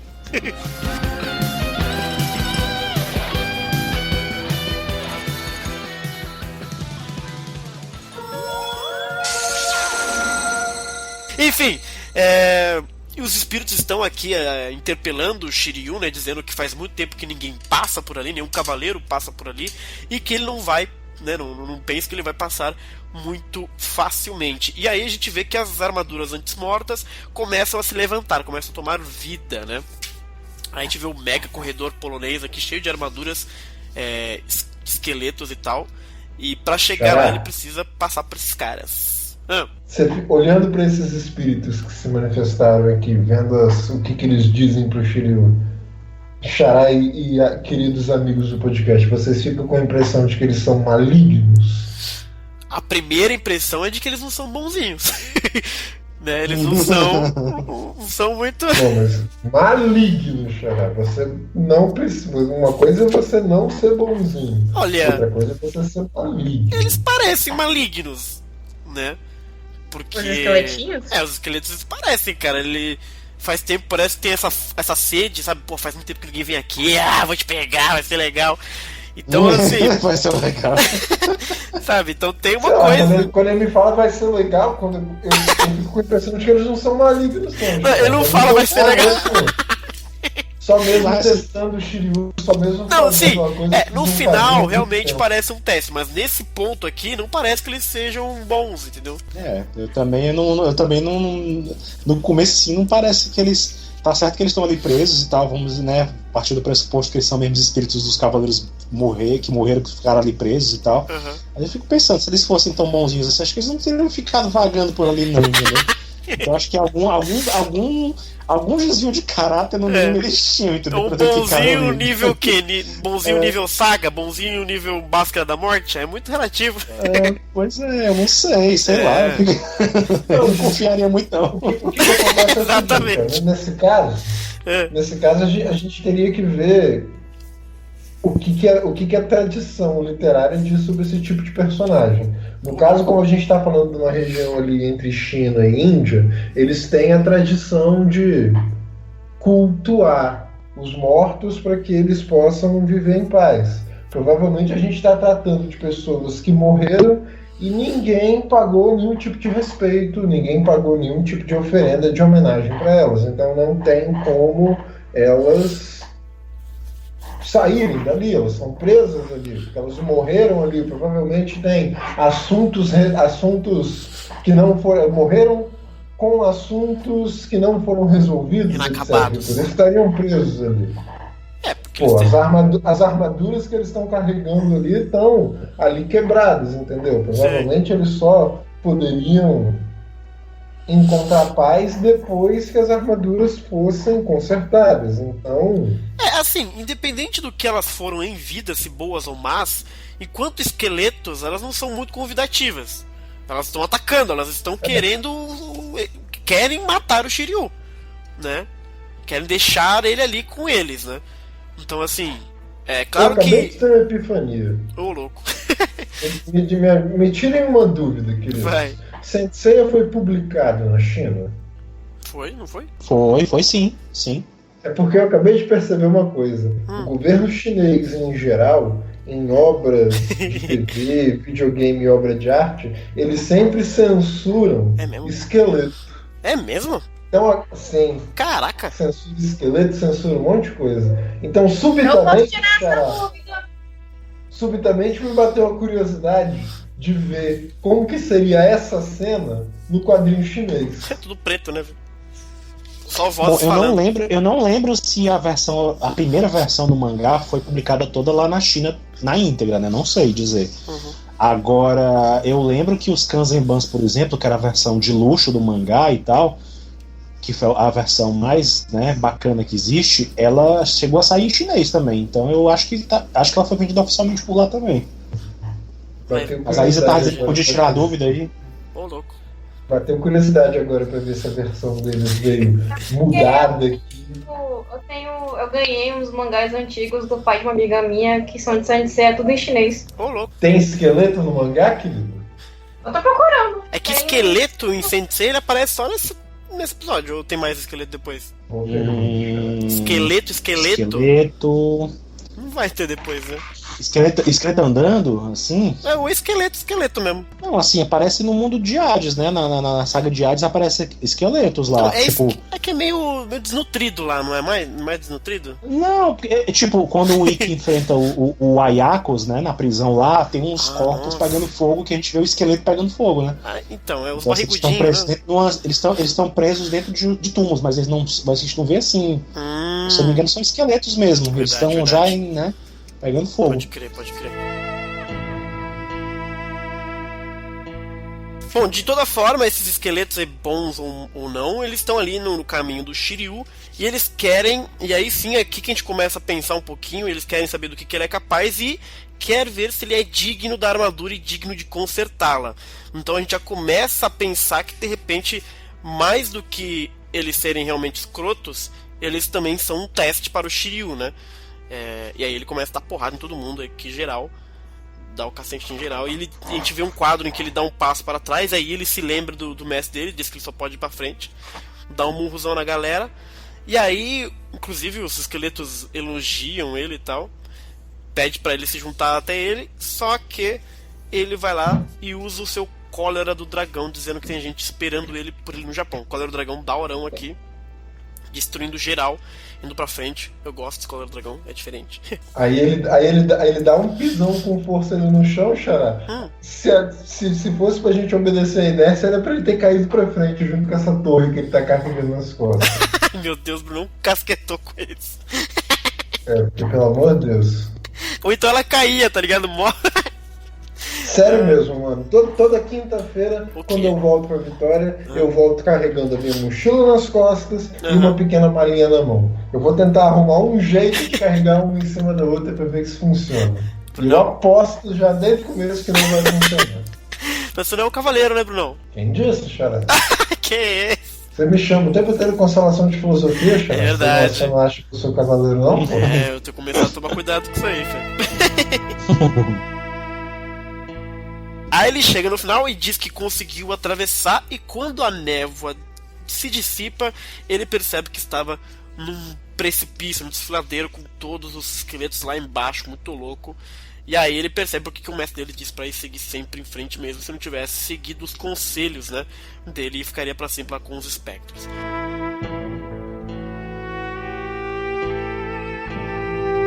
Aí a gente vê que finalmente ele chega neste palácio aqui, nessa torre qualquer, uma torre toda meio ruim, né, toda casquetada já, e ele percebe que aqui é a única do mundo, o único lugar, digo, aqui que mora a única pessoa capaz de consertar as armaduras, né. Ele acha que não tem ninguém em casa, mas começa a ser atacado por almôndegas flutuantes. Essas pedras. Muito engraçado, eu acho uma coisa muito engraçada aqui, cara. O quê? O que eu acho engraçado é o seguinte: o Shiryu tá olhando pra torre. Sim. Claramente na torre tem pelo menos 1, 2, 3, 4 portas. E 3, 6... janelas. Uma porrada de janelas. 4, 7, pelo menos 8 janelas eu tô vendo aqui. De um lado e o só. Shiryu diz, eu não vejo a entrada. Tem 3 portas aí, meu amigo. Como é que você não vê a entrada? Ele não tá vendo no primeiro andar, né? Os preguiçosos. Ah, mas é esquisito mesmo, mas você chega no prédio e não tem entrada, você tem no segundo andar? Eu acho sacanagem. Convenhamos, pra um cavaleiro que consegue Sim. pular, pô. Não, claro, com certeza. Pô, Ele é soterrado por almôndegas, pelas pedras outra redondinhas coisa, aqui. desculpa, outra coisa que eu acho Diga. muito engraçado é o tamanho dessas almôndegas, cara. Olha o tamanho dessa primeira almôndega que joga o jogo. É grande, pô. Você olha e pensa assim, essa porra é do tamanho da lua, cara. Exato. Cai tudo em cima dele, né? E aí aparece um molequinho aqui, um jovenzinho, e ele comenta que já sabia que tem gente que atravessa o cemitério de armaduras graças à força, mas tem aqueles que chegam por desculpa, sorte. pelo amor de Deus, eu preciso comentar isso. Caraca, o quê? O Shiryu diz, um monte de pedras flutuando, o cara é um cavaleiro, o cara consegue reverter o fluxo da queda de Kozan, o cara já deve ter visto um monte de maluquice, e o tradutor me coloca a expressão, mas isso é impossível. Ele diz isso mesmo no japonês? Eu teria que ver o mangá, eu não tô com ele original aqui na mão. Mas isso é impossível não, porra, Shiryu. Não, eu acho que... inocente. Mas deve ser só uma tradução que fizeram, uma opção de tradução, assim. Foi. Não deve ter dito literalmente isso. Ah, mas as coisas flutuando é complicado, né, não? Isso aí é totalmente possível, pô. É tipo uma coisa que a pessoa fala assim, o quê? Não pode ser, blá blá blá. É uma coisa assim bem automática de repente, sabe? Não é porque ele vai. Acho que ele não parou muito pra pensar a respeito, não. Ele saltou assim. Do nada, as pedras voando pra cima dele, que é isso?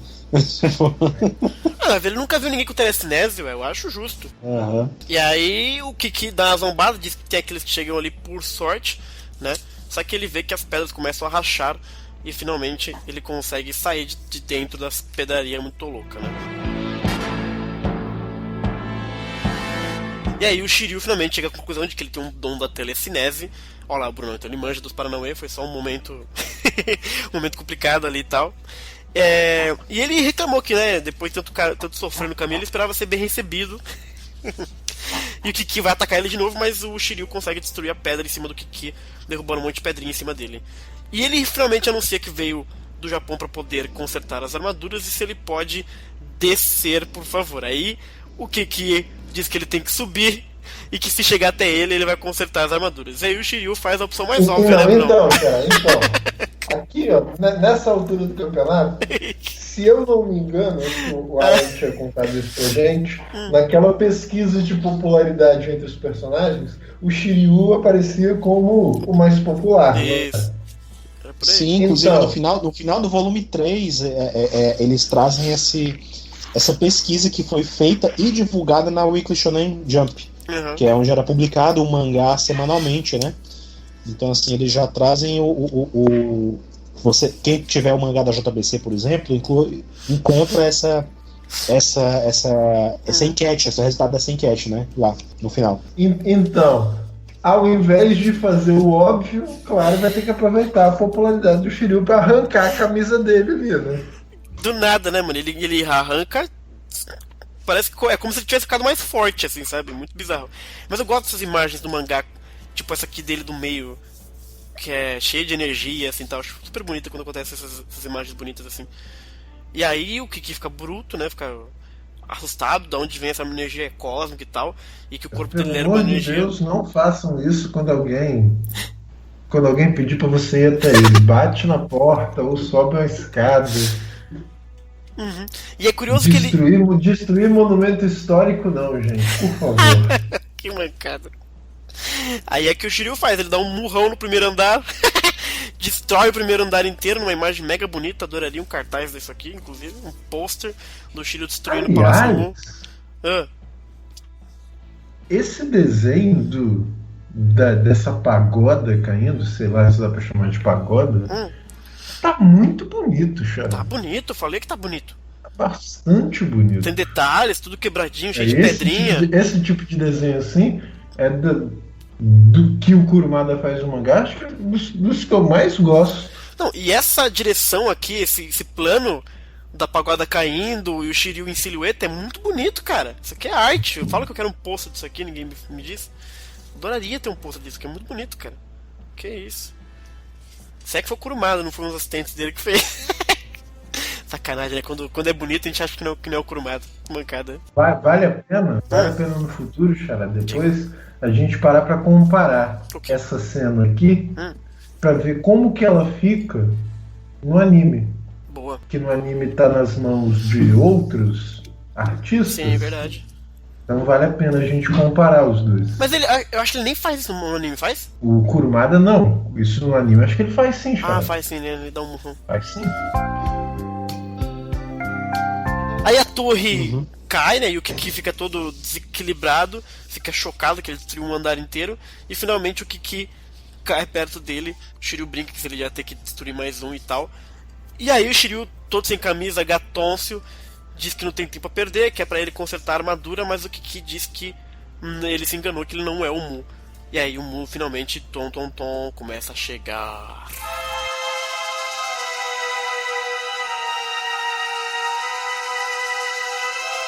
E aí começa um novo, sei lá, se é um capítulo, um enxerto, sei lá eu. Mas que a gente vê o Monte Fuji, Brunão. E é dito que finalmente os Cavaleiros Negros lançaram seu desafio. Aparentemente eles mandaram uma mensagem: esperamos vocês nos buracos dos 10 ventos ao sudoeste de Aokigahara, ao pé do Monte Fuji. Cada um deve levar sua parte de armadura de ouro. É o desafio dos Cavaleiros Negros. Olha. Aokigahara! Aokigahara é do mal, né, gente? Não é a floresta do mal. Eu lembro, Xará, a gente comentou duas coisas sobre esse lugar. A Isa falou de uma floresta nas proximidades onde as pessoas vão para se suicidar. Exato. E esses buracos na parede me lembram um conto de terror escrito por um mangaka japonês chamado Ito Junji. Boa. Muito maluco. O nome desse conto, deixa eu lembrar aqui. O nome desse conto é O Enigma das Falhas de Amígara. Era uma montanha que ela tem várias falhas, e essas falhas têm o formato de corpos humanos. Então as pessoas iam para encontrar o formato do corpo delas lá e se enfiar no buraco para ver onde ia dar. Spoiler da merda. Não leiam isso de noite, pelo amor de Deus. Ok. Exato. Aí os Cavaleiros Negros, eles definem esse local aí pra ser o lugar onde eles vão se enfrentar, basicamente, né?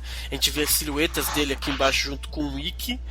É um plano maluco, né? Lança um desafio, sei lá eu. O Ikki que ele quer juntar as armaduras. Não é maluco não, Xará. Isso aí é justo, pô. É justo. O desafio máximo que tem no Japão pra fazer essa luta. Pois é. Coisa de guerreiro mesmo. Coisa de doido, isso sim. Coisa de doido. E o Ikki ele é meio maluco Guerreiro é mesmo. doido. Eu achei que o Ikki ele ia... sei lá eu, né? Como ele já atacou... talvez não seja tão ruim o plano não. Atrai eles e tal. Talvez não seja tão ruim não. E aí a gente vê aqui o Shun, o Yoga e o Seiya junto com o Tatsumi, que é extremamente histérico, né? Histriônico pra cacete. Ele diz que eles podem levar as partes que já tem, mas é pra voltar com as peças que ainda faltam. E a gente vê aqui o Yoga, inclusive, com a camisa social, pá, não sei o que lá. Diferente, né, ver o Yoga de social. A camisa, assim, a primeira impressão que eu fiquei com essa camisa do Yoga é que ela tá num número muito maior do que o Yoga veste. Maior? Parece que ele pegou essa camisa emprestada com alguém. Tatsumi, talvez. É que parece normal. Sei lá, pra mim tá parecendo muito maior. Um dia veremos o Yoga no anime usando uma camiseta social. Ou não. Se eu não me engano, no episódio de Assassin ele tá vestido de barman. No Assassin ele porque o trabalho dele. Ele né? De fato ele é. Mas honestamente, eu olhando essa camisa aqui, eu fico com a impressão de que ele pegou uma camisa emprestada com alguém e que o número é muito maior que ele veste. Eu achei desproporcional, mano. Você que tá louco aí. Resposta pra isso. Pode ser loucura Ele tá minha, chique, mas- hein? Ele tá chique aqui, hein, meu? Com essa cara Pode de ser cu. loucura minha, mas... Com essa cara de cu. Aí o Seiya tá pensando aqui, pensando no Shiryu pra ele voltar logo, que o tempo é curto e tal. E aí a gente vê finalmente revelada a figura desse Mu aqui. A gente viu um rapaz de né, roupas, sei lá, típicas do lugar lá. E zoando com o Kiki aqui, dizendo ser uma brincadeira dele e tal, e etc. E aí ele perguntou o que pode ajudar. O Shiryu diz que ele quer que conserte as armaduras. A gente vê que as armaduras elas estão todas rachadas, mega quebradinhas, e o Mu já logo diz que não pode fazer nada por elas porque elas estão mortas e nem ele pode ressuscitá-las. E aí o Shiryu fica chocado. Meu Deus, elas estão mortas. Como assim?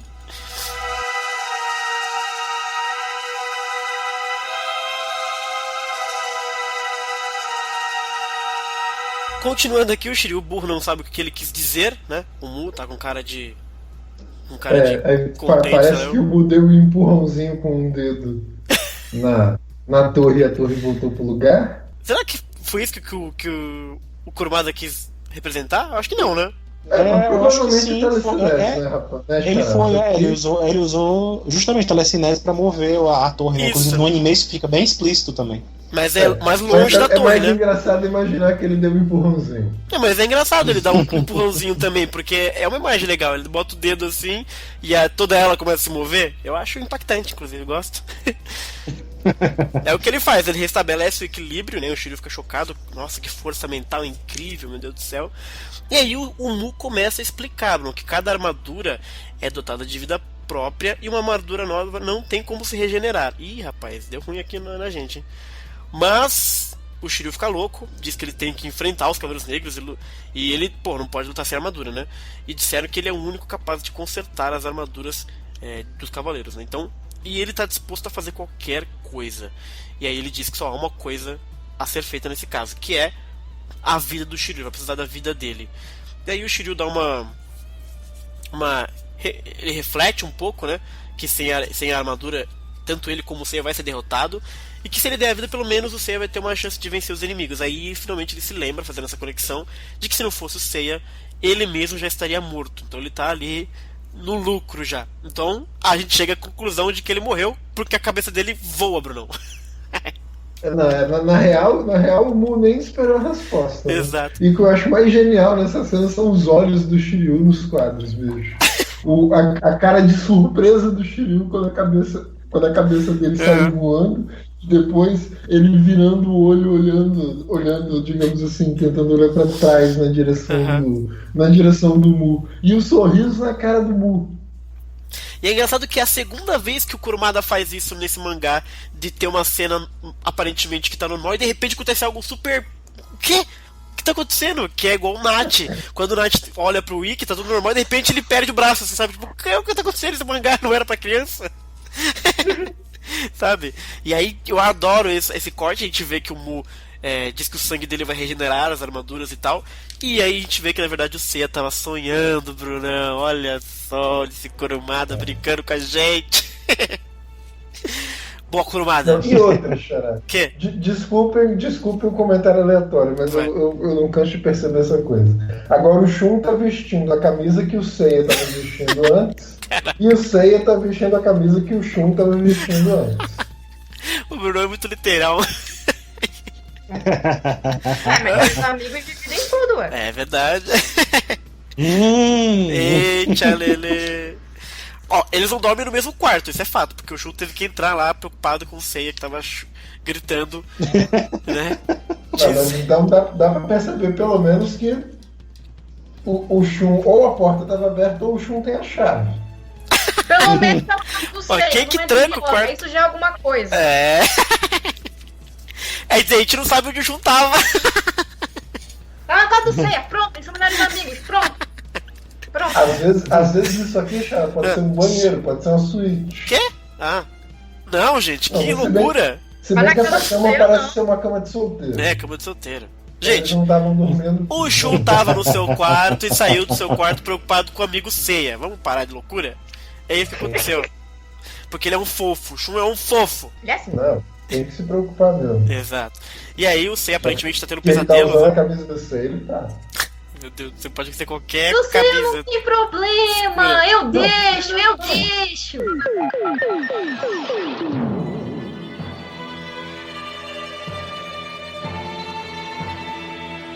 E aí ele pergunta se você teve aquele pesadelo de novo, então você deve estar dando trabalho pra dormir, né, aparentemente.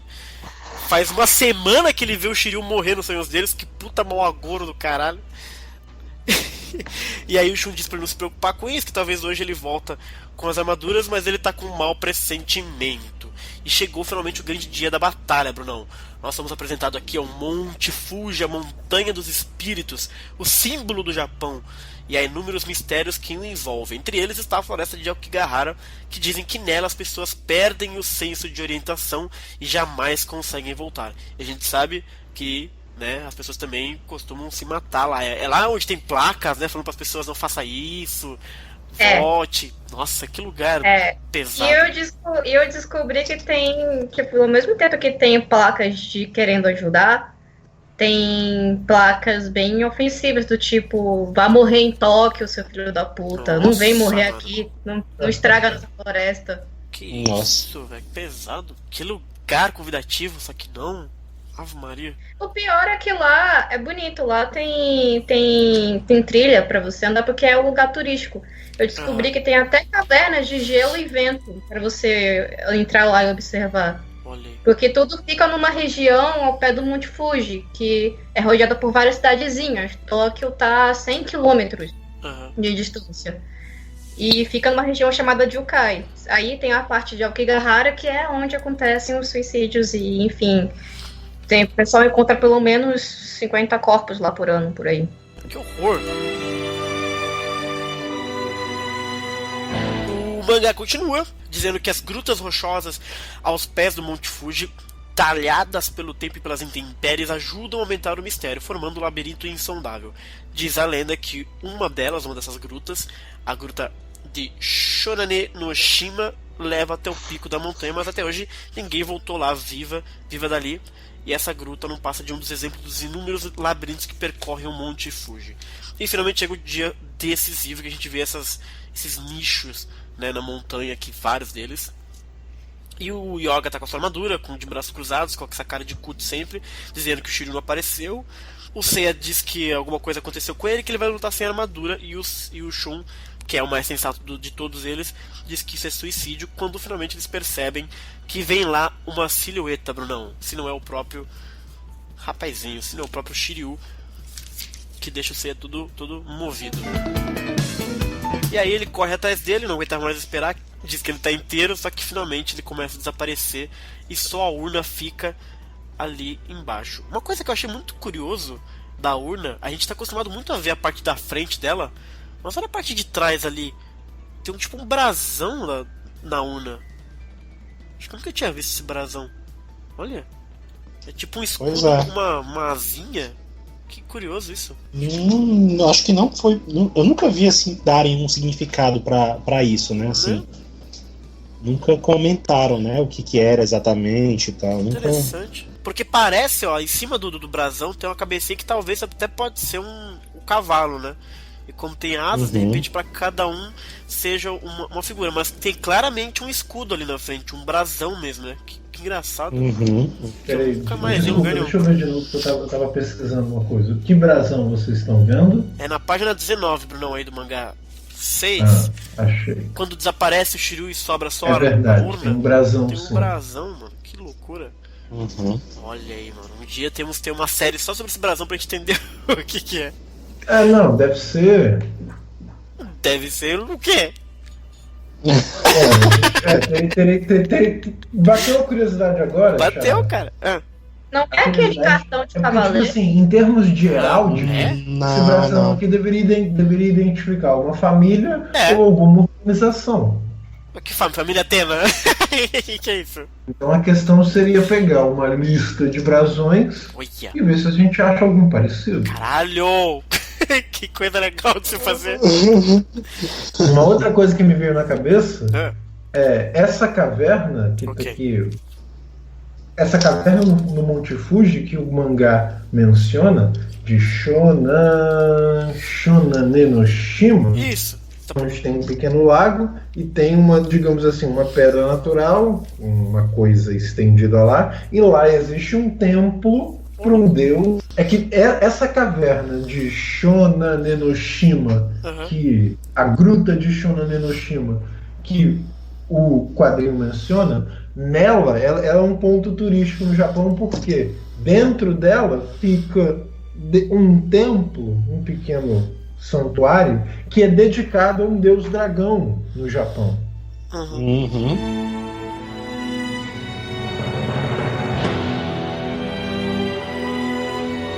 Mas, voltando aqui, o Seiya percebe que só veio a armadura de Pégaso. E aí, quando ela se abre, ela é uma nova armadura. E eles perguntam se foi a alma de Shiryu que trouxe a armadura até ali. Convenhamos, Xará. Diga. É a armadura de Pégaso, mas parece a armadura de Fênix. De Fênix? Que armadura feia. Ela é Pelo horrível. menos a cabeça, eu olho pro elmo da armadura e penso, isso é a armadura de Fênix. Caraca, o Bruno é muito louco, velho.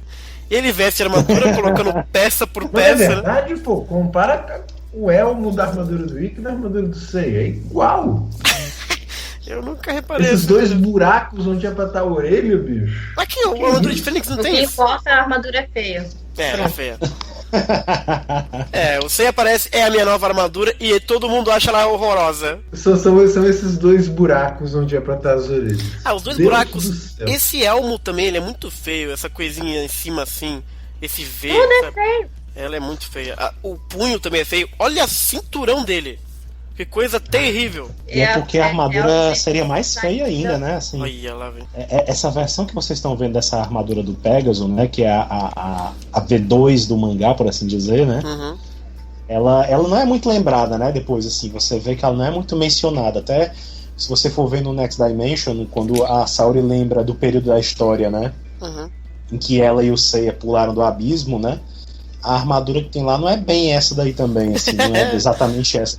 Então, assim, é uma armadura meio... acho que é meio esquecida, assim, as pessoas não lembram Ainda muito bem, dela, né? não. Mas, Deus. assim, é engraçado porque na Weekly Shonen Jump, quando o capítulo foi publicado, né, pela primeira vez, Uhum. a armadura ainda era um pouco mais feia que essa daí, entendeu? Meu Deus. E quando saiu a versão compilada, deu uma... como é que eu posso dizer? Uma suavizada nela, entendeu? Mas ela era um pouco mais... Na minha visão, ela era um pouco mais robotizada do que isso aí, entendeu? Nossa senhora. Eu acho que já era meio que uma tendência. Eu acho que, sei lá, de repente o Kurumada queria testar, não sei. Não tem nada escrito sobre isso, não, mas eu fico pensando que se ele tava querendo testar o estilo mecha nas armaduras, né, que já era uma coisa que começava a ser... no começo do anime a gente comentou, né, no podcast do anime e tal, que... os primeiros modelos das armaduras, a Bandai chegou a sugerir que elas fossem meio mechas, né? Sim. Então, assim, meio robôs, né? Meio robotizadas. E o Araki não quis, né? Então, eu fico pensando se já não era meio que uma experiência do Kurumada pra ver se a galera gostava. Mas é engraçado que logo depois você se livra do capacete, né? Isso a gente vai ver no próximo volume. Exato, né? Ainda bem. E nunca mais ninguém usa aquele capacete. Assim, ficou muito esquisito. Só existe essa ilustração, assim, e existe uma outra ilustração que é, se eu não me engano, o Yoga com o Seiya, em que ele usa essa armadura completa, tá? Usando a armadura com o elmo, com esse elmo aí, entendeu? Nunca mais essa armadura é retratada, assim, fora no esquema da armadura, né? Lógico. Ainda bem. Mas você não vê muito. Tá bem mesmo, é bem feia mesmo. E o engraçado é que você olha pra cima, tem um ângulo que você olha pra essa imagem que dá pra ver dentro desse buraco que era pra estar a orelha. Parece uma turbina, cara. Exato. A armadura tem uma turbina, essa parada aqui, eu imagino que ela gira. Então, que isso, bicho? A armadura gente criada não sei há quantos bilhões, de não sei há quantos anos atrás, ela tem uma turbina, cara. Ela... Não, tem gente que brinca que ela parece a armadura, parece o elmo do Mega Man, né? O capacete do Mega Exato, é Man. o Mega Man. Nossa, igualzinho, mano. Igualzinho.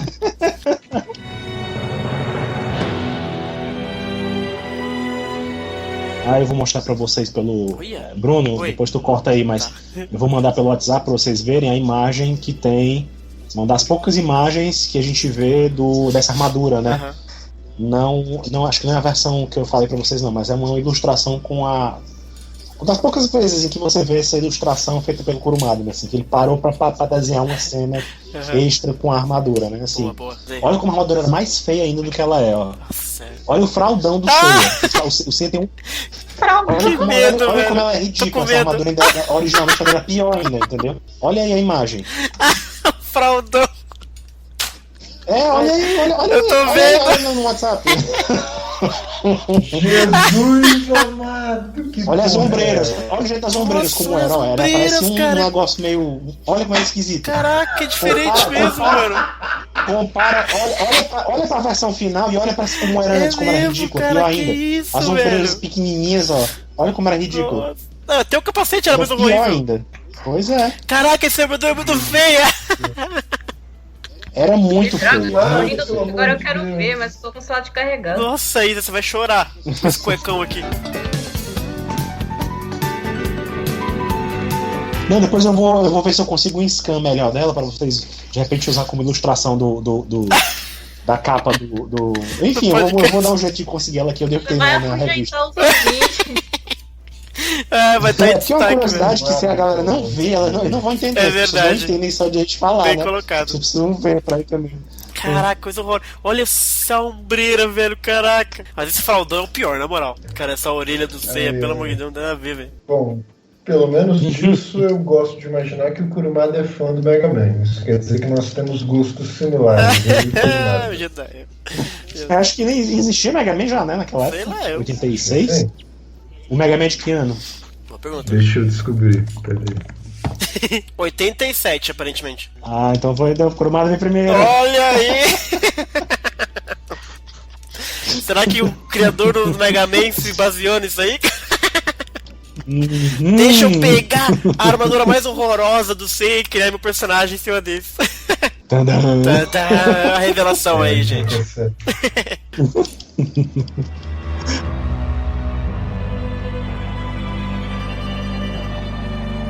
Mano, não, agora.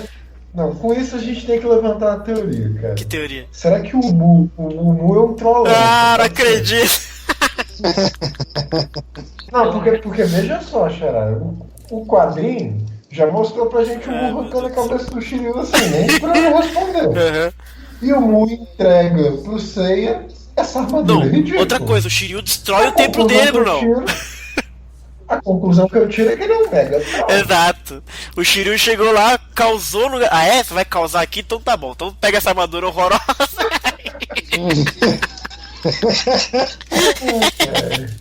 E você acha que tá balando, né, cara?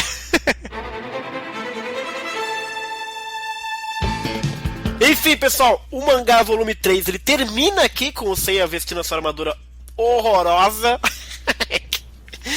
Chegamos ao final. Aparentemente nós estamos à beira da grande batalha contra os Cavaleiros Negros, então o próximo volume promete aí uma batalha sangrenta contra os Cavaleiros Negros e contra o Ikki, que é o irmão do Shun, então a gente vai ter drama no próximo mangá. O que você achou, Brunão, do volume 3? Nós tivemos aí o sequestro da armadura de ouro, a gente teve os caras lutando contra os milhares de Fênix Negro, tudo igual, a gente teve o Shiryu perdendo a cabeça, teve a armadura feia do Seiya. Como é que foi, Brunão? Pra mim, o mais legal é o Cemitério das Armaduras. Cemitério das cara. Armaduras, boa! Foi mais legal pra Pra mim você. é o mais legal. Mas e aí, Isa? Volume 3 do mangá clássico, e o que você espera pro volume 4? Eu espero que o Shun apareça mais. Olha, é verdade, o Shun de todos eles é o que menos rolou, né? Até agora. Até agora. É verdade, né? Ou seja, Tá na hora ele dele. tem muito que mostrar ainda. Até porque ele é o irmão do vilão. E porque ele é mais forte. Ok. E pra ti, Alan, volume 3 e o que você espera pro volume 4? Assim, o volume 3 pra mim foi o volume do Ikki, né? Realmente, foi aquele verdade. volume que destacou mesmo a aparição do Fênix. Teve essa coisa dos Cavaleiros Negros e tal, Aham. mas eu acho que o grande destaque mesmo foi a participação do Ikki, né? No começo. Então, cria muita expectativa. Você vê aí, a partir desse volume, que a história começa a ganhar um outro patamar, né? Aham. Começa a criar outra história. Antes era, o começo até então era uma guerrazinha, né? Um velho torneio, né? Muita gente tem não sei se pode dizer se é um rumor, mas enfim, existe uma máxima aí entre os fãs de mangás e tal, não sei se isso é verídico ou não, que toda vida que alguma história tá tá precisando de um upzinho, né? Tá precisando de levantar um pouco a moral, ele chama mais atenção, eles fazem um torneio, né? Entendi. Todo mangá shonen tem esse momento. Você para pra pensar, tem Dragon Ball, teve isso, e o Hakusho teve isso, né? Não sei se isso é verdade, tem um fundo de verdade ou não, mas Sensei já começou com um torneio, né? Então, assim, aí você vê que a história foi ao contrário, né? Começou pelo torneio, depois a história foi aumentando e virou outra coisa, né? Ficou mais interessante. A partir da aparição do Ikki dos Cavaleiros Negros desse volume, né?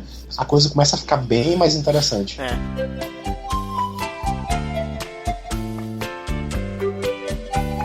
Agora eu tô pensando numa coisa. Como é que seria Sensei se o começo fosse diferente? Se não tivesse essa Guerra Galáctica? Como é que seria? Dava pra ter um começo diferente, porque a Guerra Galáctica, se depois a gente for debater um pouco sobre os motivos dela acontecer, ela é um plano muito meio mirabolante, assim, né? Meio, what?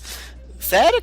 Pra tudo isso? Dava pra fazer o que ela queria fazer de outras maneiras, né? Mas, enfim. Mas eu acho que no final das contas ia desembocar no mesmo lugar, assim.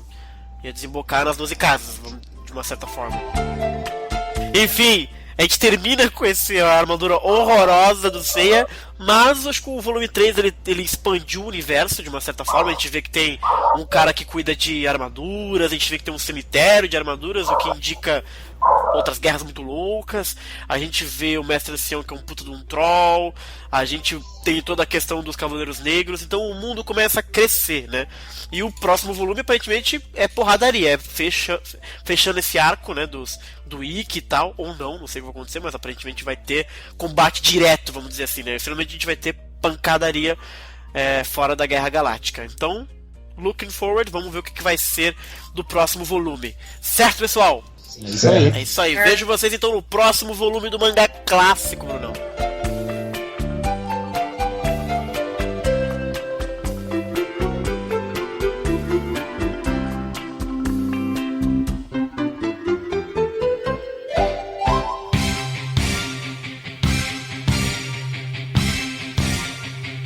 Meu Deus, esse cinturão parece uma fralda. Eu tô mostrando, eu tô mandando mais imagens no WhatsApp pra vocês. Ai, meu Deus. Armadura. Ah, não! É muito feio, cara! Isso é horrível! Mas essa versão aqui parece que já é uma, tipo, entre uma e outra. Já mudando, né? Um pouquinho o estilo. Então, mas é só um pouquinho, porque a primeira que você mandou é, tipo, agressivo. As ombreiras estão horrorosas e tal. Aí a segunda essa continua feia, mas tinha um cuecão ainda. Essa que eu tô mandando pra vocês já é o capítulo posterior a esse que a gente vê a armadura, entendi. né? Já é o capítulo seguinte, né? Saquei. É o primeiro capítulo do volume 4. Entendi. Então a primeira imagem é o fechamento do 3, do capítulo do 3, e aí logo quando abre o 4 ele já mudou a ombreira. Pois é. Mas o cuecão tá lá ainda. Exato.